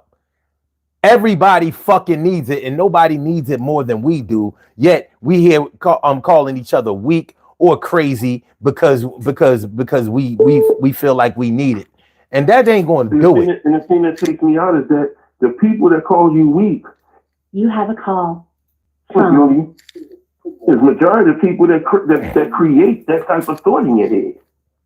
Well, the thing is, the people who normally call you weak and crazy and all of that, they be the ones who need it the most. Yes. Like You know what I mean? What Lauryn Hill say? How you gonna win when you ain't right within? How you gonna win when you ain't right with? We need it the most, but we running around here thinking that we holding on and doing okay. You know what I mean? That's like you got a drug problem and you ain't get high today, and you running around here like you just won the Super Bowl. You gonna get high tomorrow? Watch. At some point this week, when you get money in your hand and the opportunity presents itself, you gonna get high because you have not learned to deal with sobriety. You haven't learned to deal with it, and we have not been taught, shown, conditioned to deal with the problems that we have mentally, emotionally, and psychologically, and socially. We haven't been taught to do it. So it's no wonder we out here shooting and killing each other and being unsupportive and never being practicing unity for each other, except when one of us gets killed or hurt or whatever, and then we united for 15 minutes or maybe up until the trial and shit, and then it's back to disunity and self-hate as usual. No. But getting back to but these are the things we need to get from our parents. And sometimes when our parents are absent, or when we see that they haven't practiced giving these things to us that we need, and we may not even know that we need it. There are plenty of things that we need out here that we don't even know that we need. We haven't been taught that we look, man. You ever somebody ever fucking give you a massage or hug you or grease your scalp or some shit? You like, what the fuck? Mm-hmm. I ain't never had nobody do no shit like this before. Look, she put accent in the fucking eggs. Ain't nobody make this shit taste like this before. You didn't know. You know what I mean? You ain't fucking. She put accent in it. Y'all ain't never taste no eggs like this and shit. You know what I mean? With a hit of carnation. You like, oh, you creamy, the best eggs I ever had in my life. I'm just saying. Once somebody comes along and does something for you, or gives you something like a pedicure, a manicure, or some shit like that, and you realize, like, God damn, this shit made my fucking day. It made my week. Like I had to wait till I was 40 years old just to get this.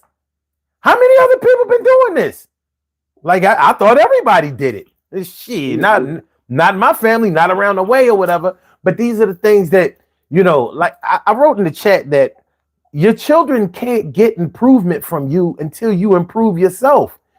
You can get to them genetically by challenging yourself, by doing better. But if you always gave up, or if you always stopped the search, then they're getting that from you, even though you may not have been there or directly taught them. We you know how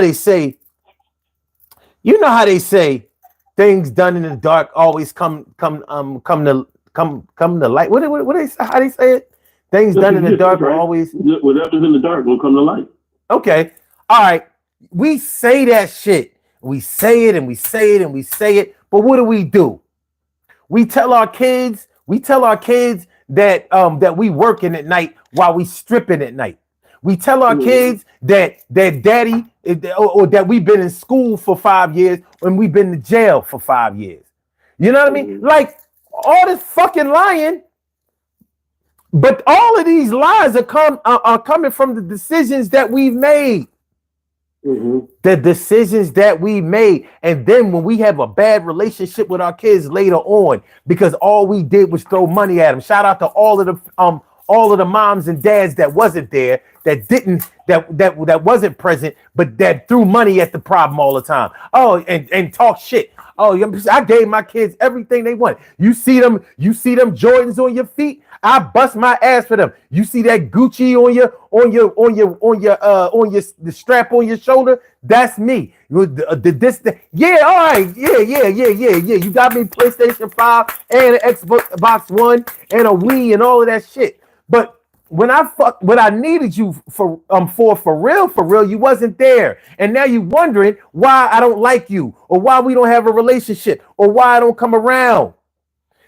Part of it is because I don't need the money no more. Now, you told me. I'm gonna be perfectly honest with you, son. Right now, everything you just said, I need to put a pulpit in front of you and make you throw that hot in there. 'Cause you sound like a preacher right now. I'm telling you. I've seen mothers cry their fucking eyes out on Mother's Day because the kids that they bought everything for, their whole lives, ain't give them a card, ain't come around, ain't even give them a call for Happy Mother's Day. And I'm like, the fuck? And that has to be a rare occasion, because Mother's Day comes, like when it comes to Mother's Day, you got 2,550, maybe 5,000 cards out for mothers. Father's Day, you might got 25 cards. Yes, mothers definitely. Comes, you can find a restaurant to take your father on Father's Day. Absolutely. This shit is packed as hell, right? Right. But and you're right. But the thing is, and there are mothers definitely get more love on Mother's Day, birthdays, and all that shit than fathers do. But when you see somebody that has a problem with their mom, that shit is an eye-opening experience. Like, God damn. Like I said, I've seen the mothers. How is it I'm calling you to wish you a happy Mother's Day, and you know what? You know all this shit that I've done, and blah, blah, blah, blah. But come to find out, you got a history that you tried to buy your way out of. You wasn't there. And they ain't forget that shit. You didn't do the right things. And they ain't forget that shit. You still ain't doing the right things. And they ain't forget that shit.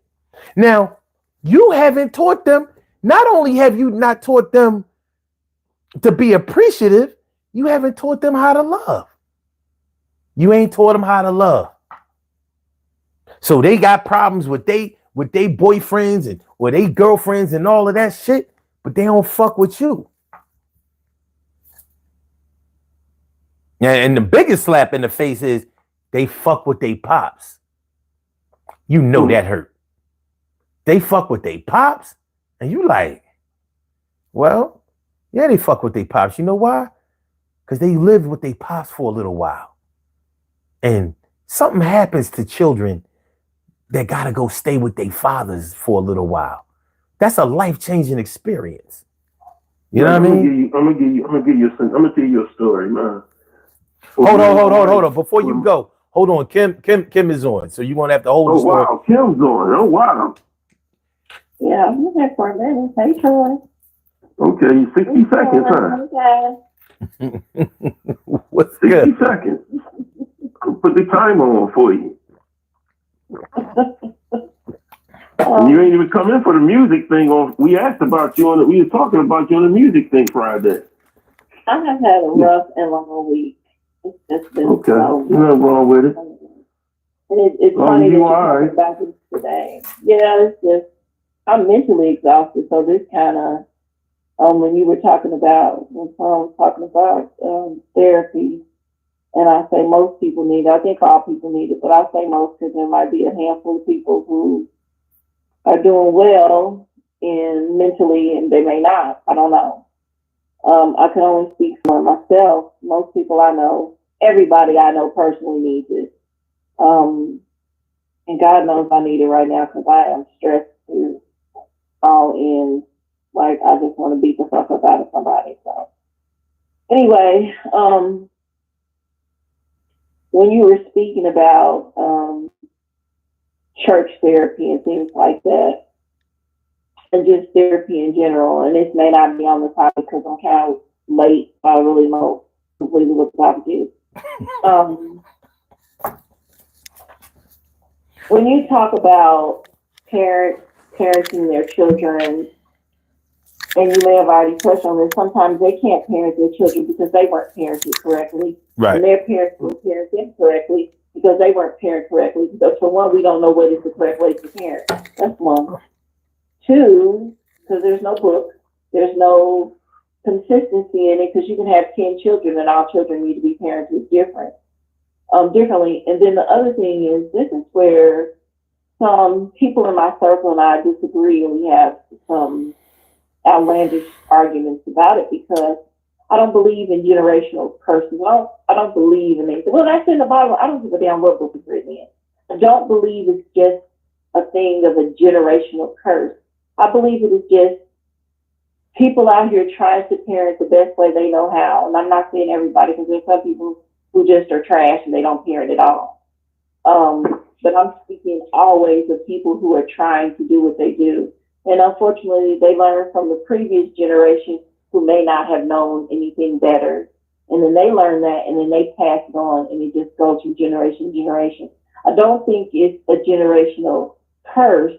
I just think it's bad information passed from one mother or father to the next mother or father.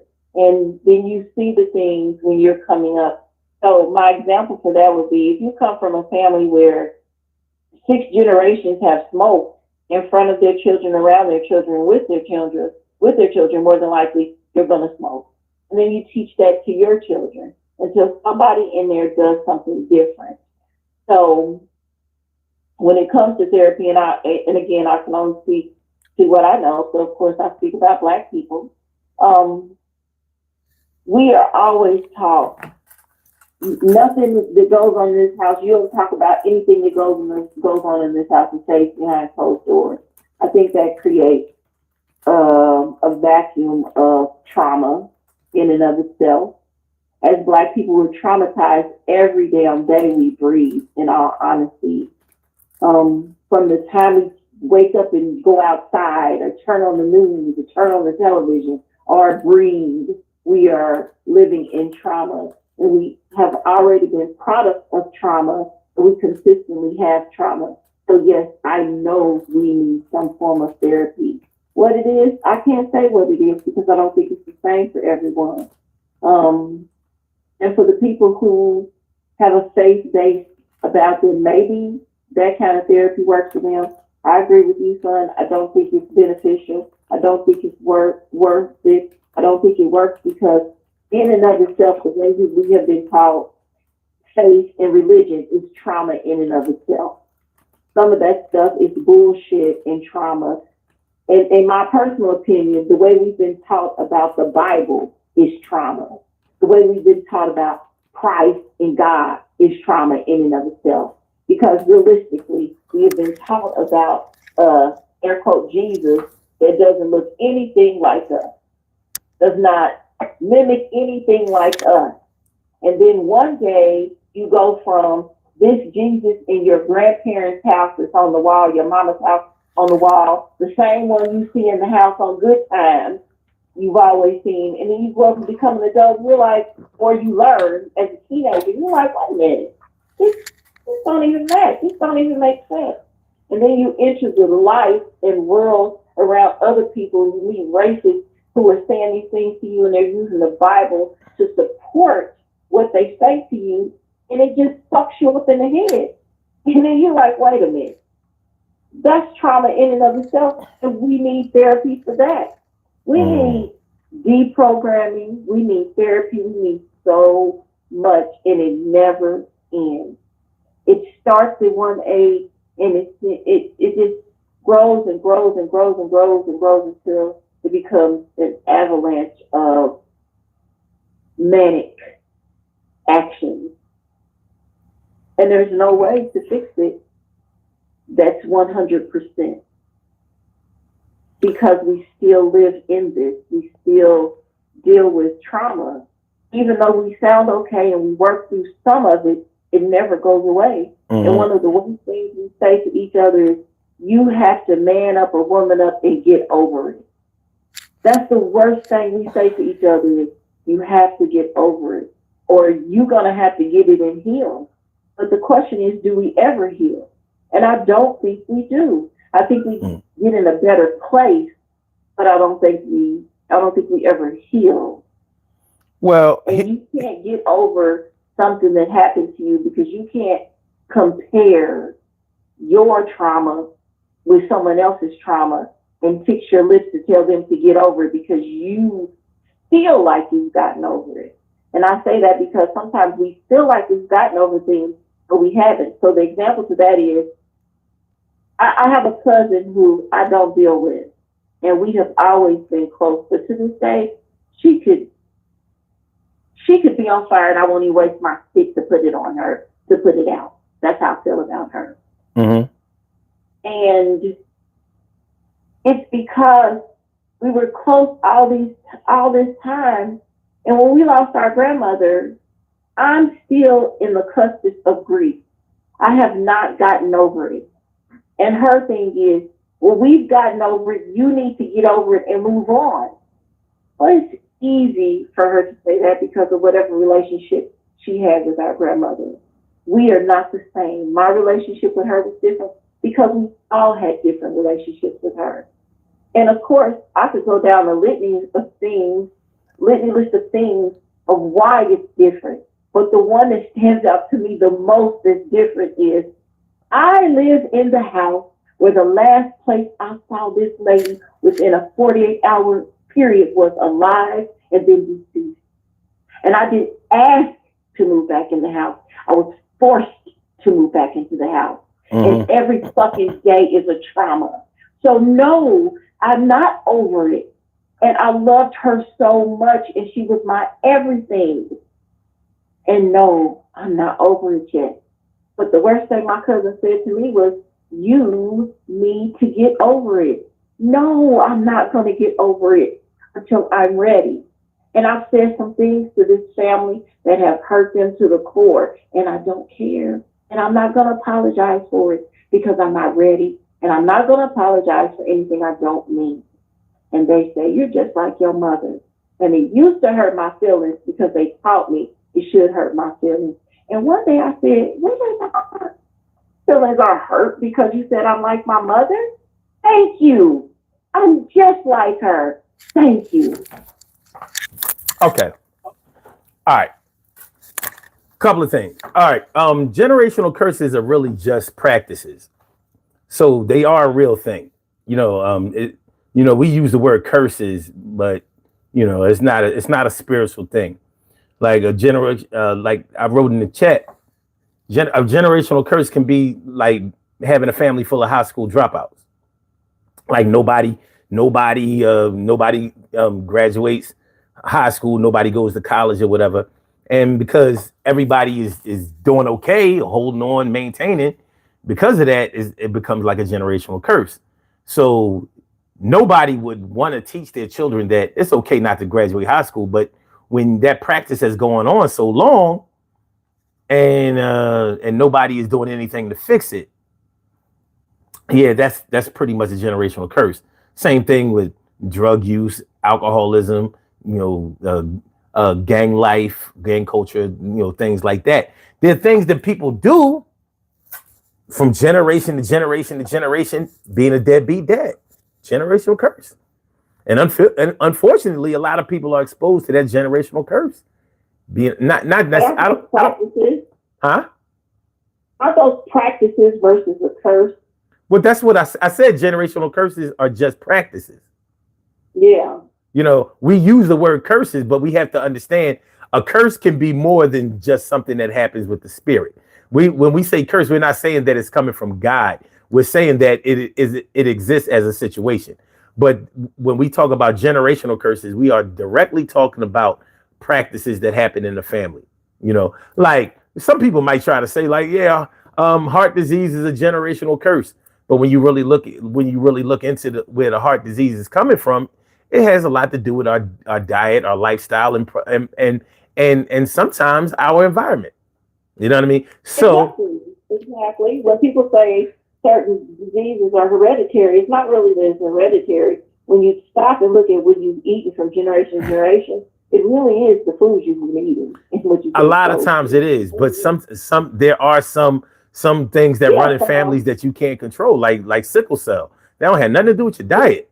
You know what I mean? Like, it's luck of the draw. Like, fuck, I mean, and it's bad enough that it only happens in black families. There are no white people with sickle cell anemia. I mean, you know, you can think about that how you will, because I've drawn some conclusions, but nonetheless, but I don't want to get caught up in the language, because we when we talk about our relationships with our parents and how that is played out individually, you know, we probably all have some issue with our parents. But I named this show I'm not going to be soft like my father was. And I only said that because I've heard young men say that. I've heard them say it because their father wasn't there. So in his opinion, or in his view, his dad didn't stand up and do what he was supposed to do. So he didn't get that from his dad. So he's saying that, yeah, I'm gonna be better than that. I'm gonna be stronger than that. I'm gonna be harder than that. I'm gonna be more responsible than that. And that's not to say that he 100% agreed with everything that his mom did. But you know, the thing is, his dad is not there to defend himself. So I asked, I don't know if you were on the line earlier when I asked the question. I posed the question to all of the men, but women could answer it too. I asked, do you trust the person or the people that you had children with to represent you properly in your absence when y'all aren't getting along so well? Because a whole lot of things can be said about you in your absence when you are going through it with the person that you had children with.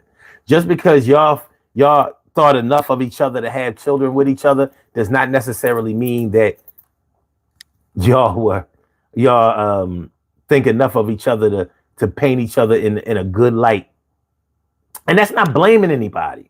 But when you go down to child support and you tell them that he ain't never and you know, a woman tells the court that her baby father or fathers ain't never gave him no money, and they keep moving and ducking and dodging and you know, they don't spend no time with the kids, and they don't even know who he is. They know he got a good job, but he don't, you know, y'all need to garnish his wages because blah, blah, blah, blah. And she lying through her teeth.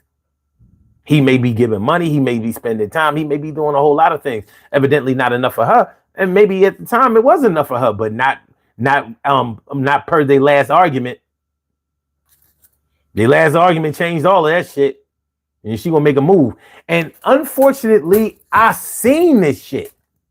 I was messing with this chick, and this was the last time I messed around with her. She told me that she was going to tell child support that he wasn't giving her no money, and she was going to tell the cops that he hit her. I was like, whoa, my whoa, what you doing? She was like, yeah, he want to fuck with me. I'm gonna show him. I said, oh, you showing me too? You know what I mean? Put my pants on. I was out. Like, you know, this is bad juju here. Mm-hmm. This bad juju here. And this chick had the nerve to say, yeah, I'm gonna have your baby. I said, shit.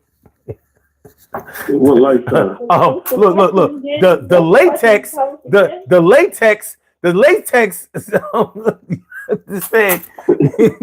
the latex determined I'm getting the fuck on the body here. You know what I'm saying? Like you must be crazy.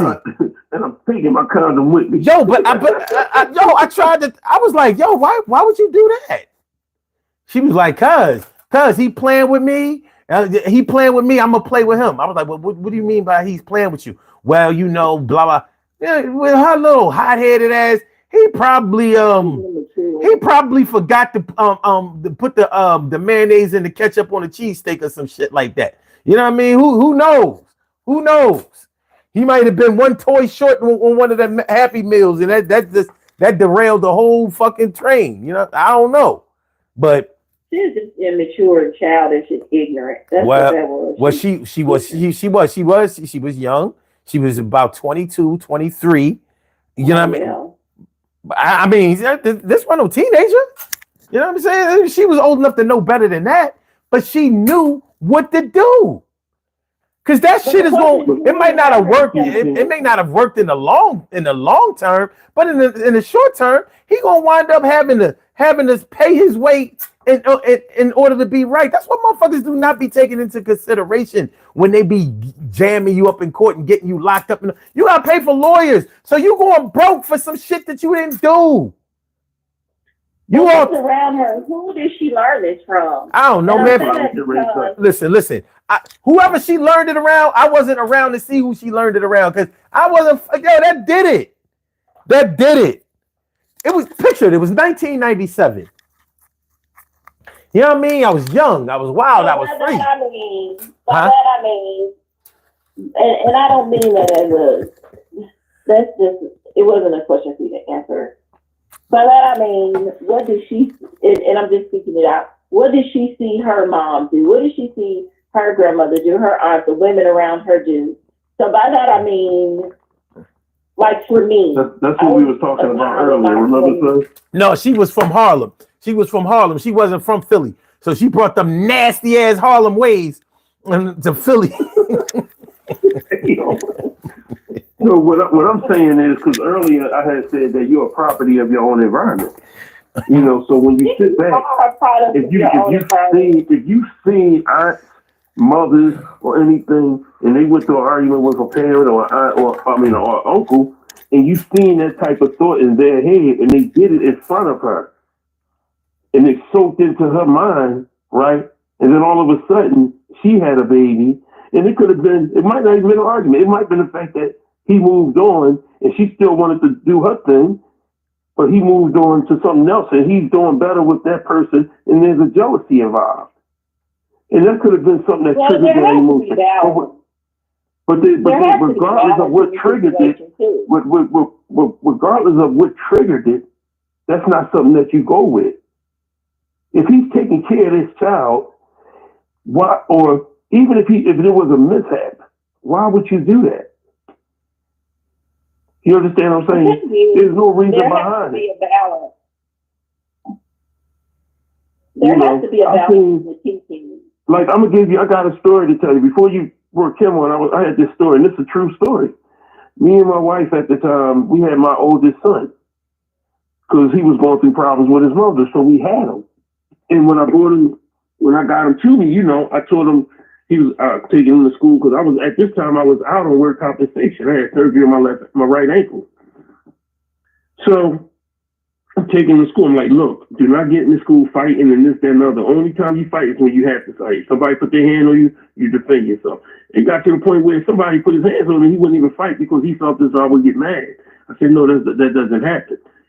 I said, I understand that you was respecting what I was saying. I said, if somebody come and put their hands on you and they get in your face, you fight for your dear life. You protect yourself. And this is like, what, 10, 11 years old. So then I turned back around.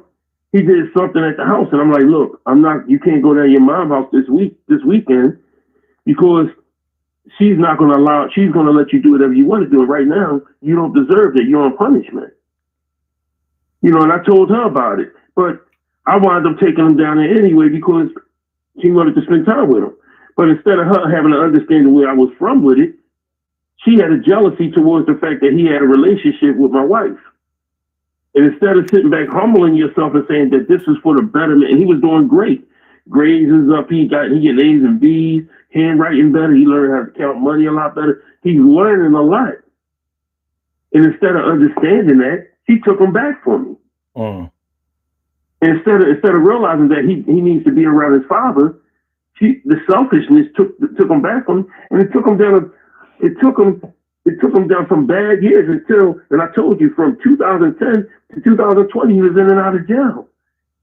And I contribute to that part of not just letting him stay with me so I can guide him in the right direction on that. Sometimes you need to sacrifice your feelings and your heart and your pride for the betterment of your children. You have to. You have to sit back and say, what's best for them? Is it best for him to be here with me and he's acting out, he's doing this, or is it best for him to be with his father where he knows that if he does this around his father, his father going to discipline him. So, I mean, that's the situation. Say that again.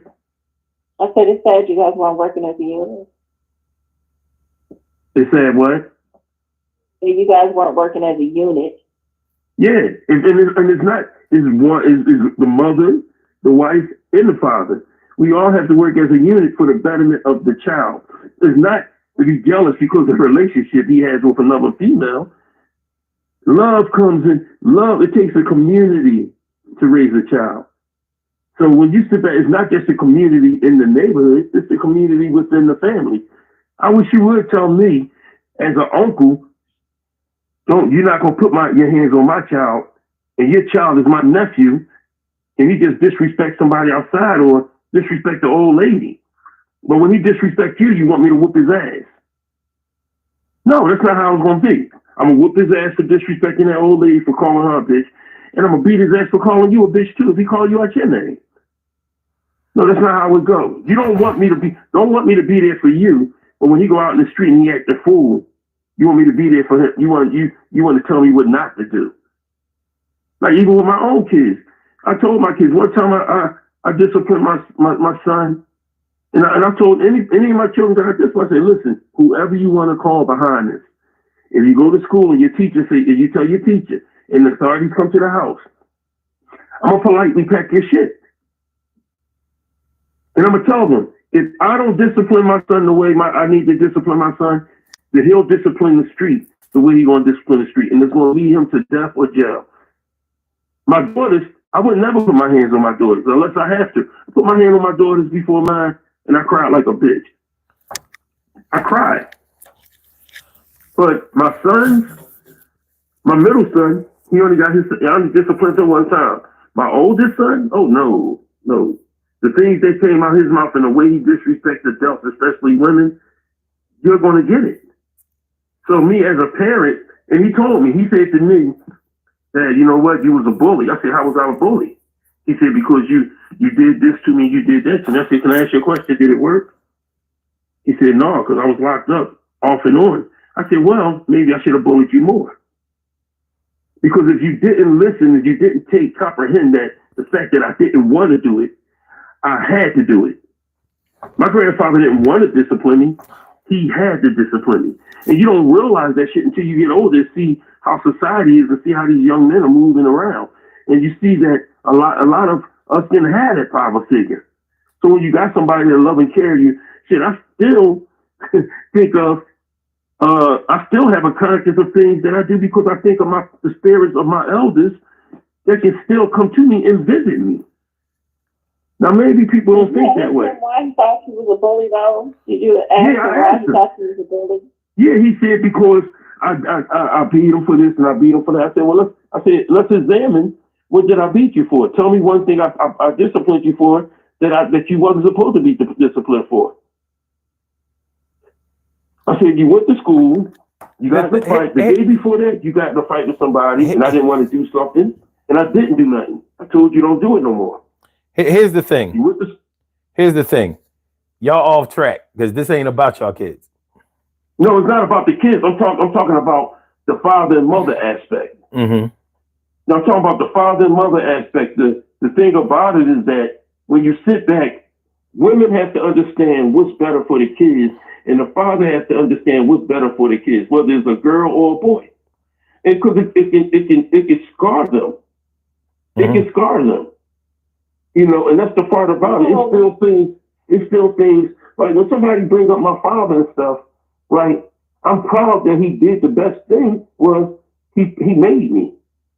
But as a man, you didn't do you wasn't there like you're supposed to be. And I'm not just talking about financially, because if I could sit on the phone with y'all and tell him he gave me $135 to $150 throughout my childhood, that's not a good thing to say. That's not good to sit back and, if I can count that amount, that's not good. You know, you ever see on YouTube when a guy say, listen, he come to the girl house, it's like a comedy thing. He say, I'm coming to the house just so I can pick up my son. And he come there, he pick the son up and put him down, and I'll be there next week to pick him up again. That's my father. He comes in, give me $1, give me 100 I love you, and leave. It got to a point where they just start making they start calling him $1 daddy man. Because that's all he gave me. So it's not so much as the financial part. I'm gonna give you for instance, son. You know the boy Anthony Edwards that played for the Minnesota Timberwolves. Wait a minute, Troy. You just told about 4 stories. I know. First of all, the show is done. That's the thing. It's done. It's over.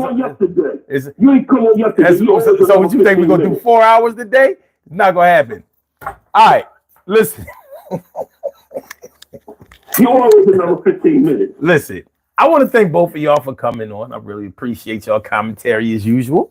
I want y'all to have a beautiful day, and I'm sure that the things that y'all said have enlightened and helped, and it definitely assisted people in trying to figure out what has happened with. Well, maybe it has given them some insight on certain things that have affected their lives as far as how they were parented and how they were raised and all of that. There are always going to be questions in your life about how you should have been raised and what your parents should have done and what the right things to do are. I mean, that's a natural thing. I just want to ask you one question.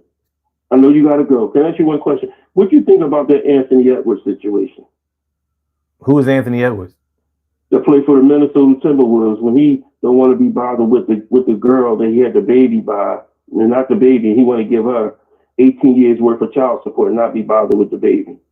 Well, I'll say this: he may feel that way today, and he may feel totally different. A lot of people have put their kids up for adoption, only to really regret that decision later on. You know what I mean? So you may do what you need to do for today. Maybe he had a baby with the chick and he didn't want to have a baby. Maybe she said, "Nah, you know what I mean?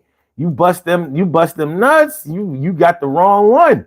So he said, "Well, look, all right. So this is what we're gonna do. Since you ain't going, rather than to go into this whole big battle, whatever. Maybe DNA has proven that the child is his. So he said, well, listen." This is not what I wanted, but evidently this is what you wanted. So this is what we're going to do. I'm going to make sure that he or she is financially provided for, but I'm out of here. You know what I mean? Now, like it or hate it, when a woman decides to make a move like that and have a child by a man who told her that he doesn't want a child by her, hey, it's on you. It's on you. Can I just ask you one question? And this is the last question. Didn't he have a part in playing in that by going unprotected and making a baby? Man, everybody who has sex ain't trying to make no baby. Shoot, she might have had intentions that he didn't have. You know what I mean? Unfortunately, I know what it's like for somebody to tell you that they want a pill or whatever, or that y'all good and y'all ain't. It happens. It happens. All birth control doesn't have anything to do with prophylactics or pharmaceutical products. But some birth control sometimes is up to one person who decides, yo, we about to do this. And it happens. So no, I'm not going to blame him all the way. He could have said, well, look, I'm not saying blame him all the way. I think do he have part into that? Of course he had. If the baby is his, of course. But if I had a baby every time I had sex, either I would never have sex again, or I'm going to have thousands of kids. So no, we're not doing that. I'm not copping out to that. I ain't that kind of man.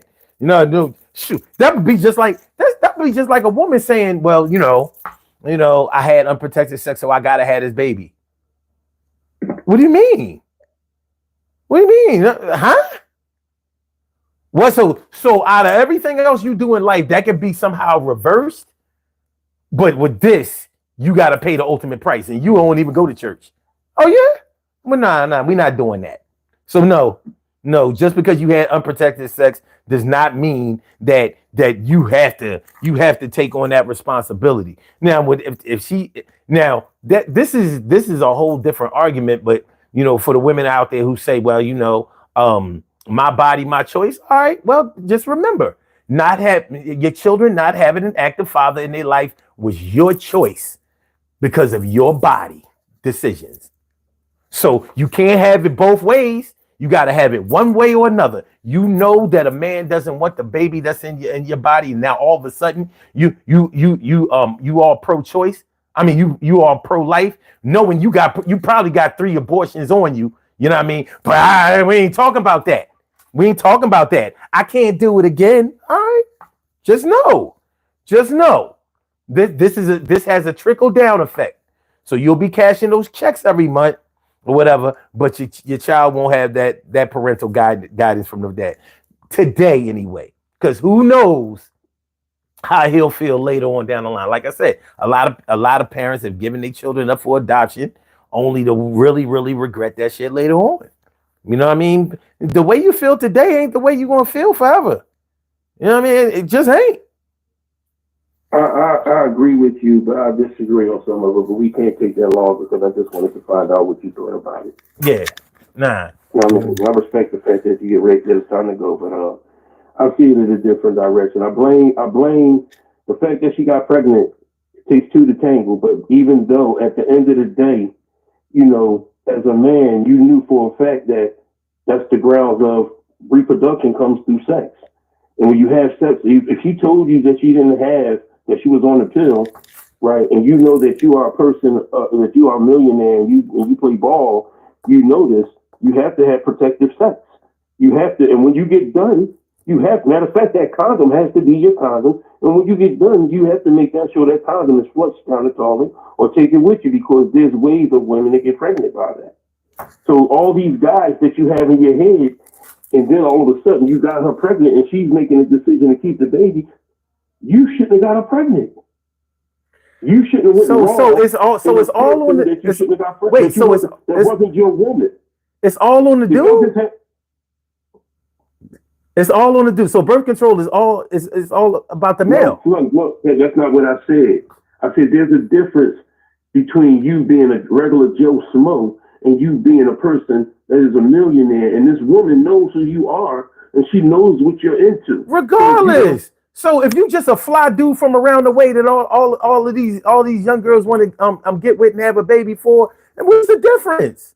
You're still supposed to cover up if you're not ready. You're right, but birth control. But the birth control is that's a decision between 2, not 1. Right. Okay, all right. So check this out, Troy. Check this out. All right. So if they had unprotected sex and she didn't get pregnant, but he burnt the shit out of her, should have used the condom, right? Go ahead. Yeah, she still should have used it. But wait, she shouldn't go get the penicillin and none of that. Nah. No, Live with that. Live with that. No, it's not, because they come. Both things come from the same source. Both things come from the same source. Both people are putting their health in jeopardy. Right, they're putting their health in jeopardy, and when you sit back and you make a baby, just like Drake did the same thing. Had a baby. He didn't think the baby was his. He had all these DNA tests, and he found out the baby was his. And he made the responsible move to take care of it. Okay. So at the end of the day, when you make decisions and you procreate, you can't sit back and say, "Well, I told you I didn't want to have a baby." All I know is this. You told her that after the baby was made. Wait. So if a man tells you, "Listen, I'm not trying to have no baby. I'm trying to sleep with you tonight, but I ain't trying to have no baby. So if that's your intention or whatever, what's the deal?" And you say, "All right, well, yeah, That's in the beginning before having sex, right? Yeah. Okay, now that's different. But after you have sex, I don't know. And that girl call and tell you that she's pregnant, and you tell her, "I'm not trying to have no baby," and she said, I'm going to keep it, then you can't get mad at her keeping it. Yes, I can. Yes, I can. Because the baby's not all yours. I understand that you carry the baby, but it's not all yours. It's not 100%. You just set up here and said her body, her decision, right? Yeah, because physically it's her body, her choice. But she's going to suffer from the choices that she made, just like she's making them suffer. And at the end of the day, the child. So hold on, and because this shit is crazy. I know it. Now I know this can't be true because I can't do this. But if I was a woman, I'd be goddamn if I would ever let myself have a baby by a man that I didn't that expressed to me that he didn't want me to have a child. Ain't no way I'm bringing no child into this world like that. No fucking way. No way. No way. Because I'm starting. That means I'm starting my child from sub-zero.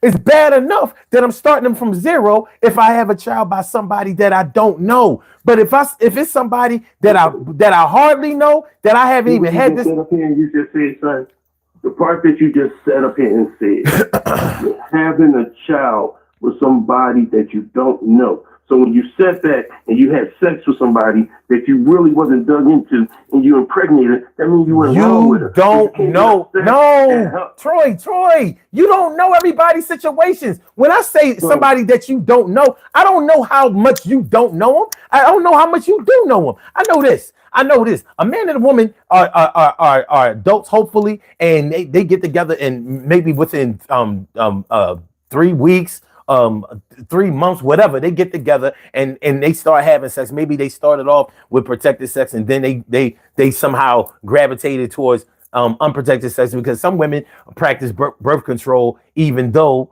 I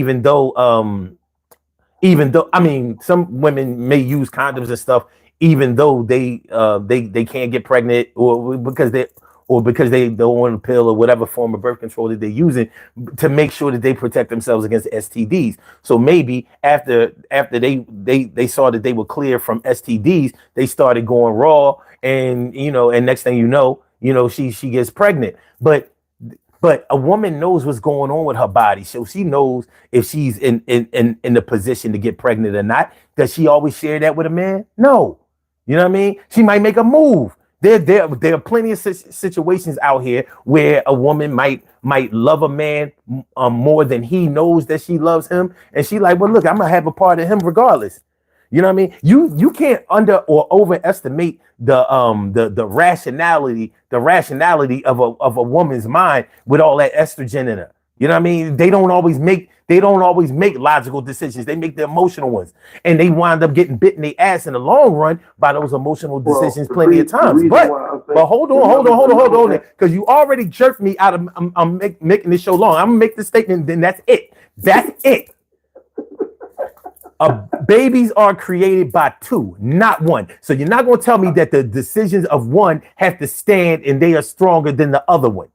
You know what I mean? Because it ain't the way you start, it's the way you finish. So you may start off in a power position like, yep, you shouldn't have nutted at me. You shouldn't have nutted at me. But later on, when your child is crying, and when your child is lonely, and when your child is unassisted, and when your child has certain physical ailments and stuff like that you can't explain, or mentality and shit like that you can't explain, and there's nobody there to help, well, you got what you wanted up front now, didn't you?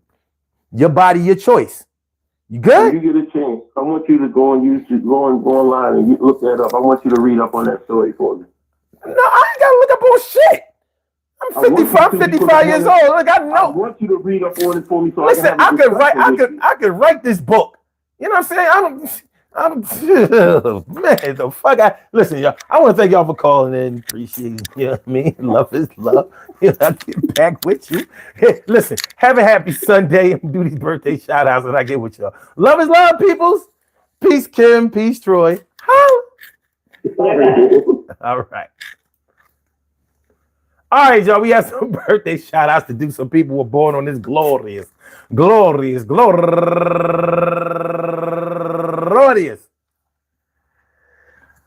April 13th, and they deserve to be acknowledged. So let's go about our business of acknowledging them and making them feel special because they are special, because they are special, because they are SPECIAL. They get the RESPECT. They are SPECIAL. They get the RESPECT. They are SPECIAL. They get the RESPECT. They get number one out the box. My man Antonio Goodman, happy birthday to you, bro. And also Khalid X Henry and April Brown Johnson and Kendra Edwards and Gregory McIntyre, no relation. But what up, cuz? What's good? And also Jay Warren.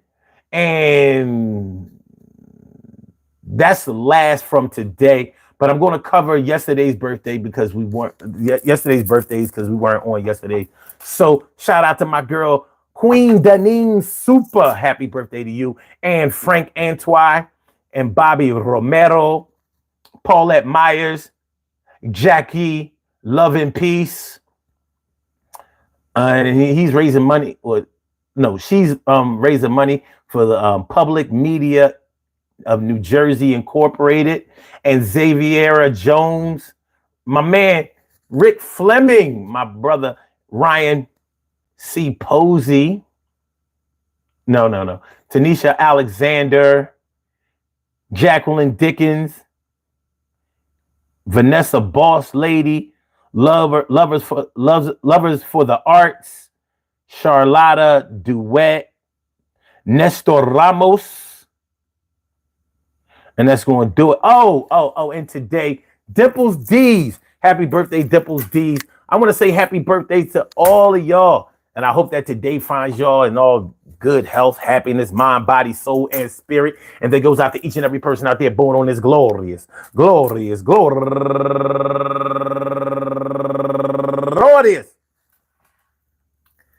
April 13th, anywhere out there in the world, worldwide, internationally, and universally, all of y'all go ahead and turn up. But don't turn up too loud. Just turn up loud enough so everybody can hear you. Rock out. Rock on and do the damn, to rock out. Rock on and do the damn rock out. Rock on and do the damn thing. You do your thing, y'all. Represent the queens and kings. You do your thing, y'all. Represent the queens and kings. Good things happen to those who wait. Great things happen to those who grind, and anything can happen to those who go for theirs. So go hard, go for yours, and remember, man, listen, being a parent ain't an easy thing, and being raised by parents makes you kind of a king or a queen with the gifts that they bring from the townspeople and the citizens, you see. But sometimes things go left and you get left behind, and then a parent you can't find. So when you're only raised by one and you're the only son, or maybe you have two, wonder what you're going to do. A lot you've been through and even more. And the balance of your future really hangs in the balance for sure.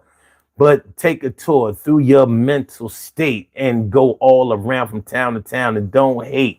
Show a lot of love. It ain't the way you start, it's the way that you finish, and hopefully leave before you diminish and leave this earth, and close your eyes for the last time you find that you had a good kind of relationship with both of your parents, son, because you going to need that guidance, and it's a parent one or the other. Hopefully you and your brothers and your sisters don't have to ever miss your mister. Your mister is your daddy, pappy, your father. You understand? Some people tell you don't bother. Don't look for him. Don't think that he wants you. You don't really know that shit. You keep it legit.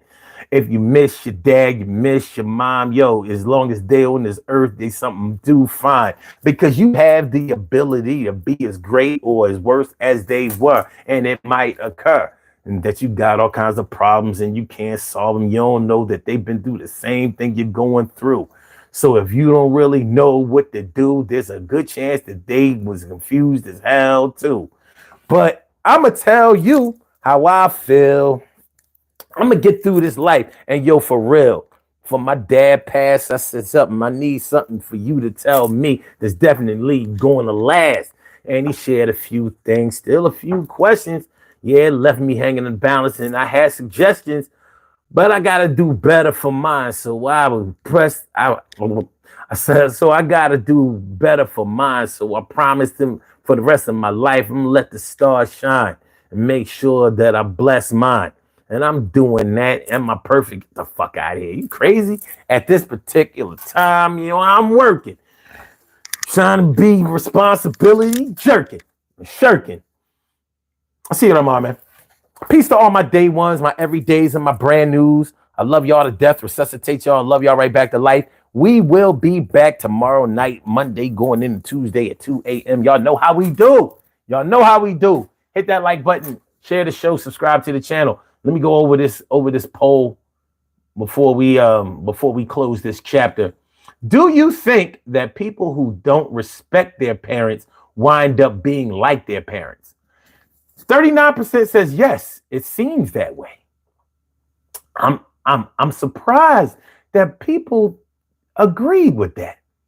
So 39, the majority of people in the poll, and there were 23 people, okay, agreed that people who don't respect their parents wind up being just like their parents. Wow. And 30% says no, it works the other way around. In other words, if you respect your parents, you wind up being like their parents. If you didn't respect your parents, you ain't gonna be nothing like them. We got wisdom going on here. And 9% says I would never be like my parents. I'm glad only 9% said that. But you got to think about the struggles of that 9%. That's real shit.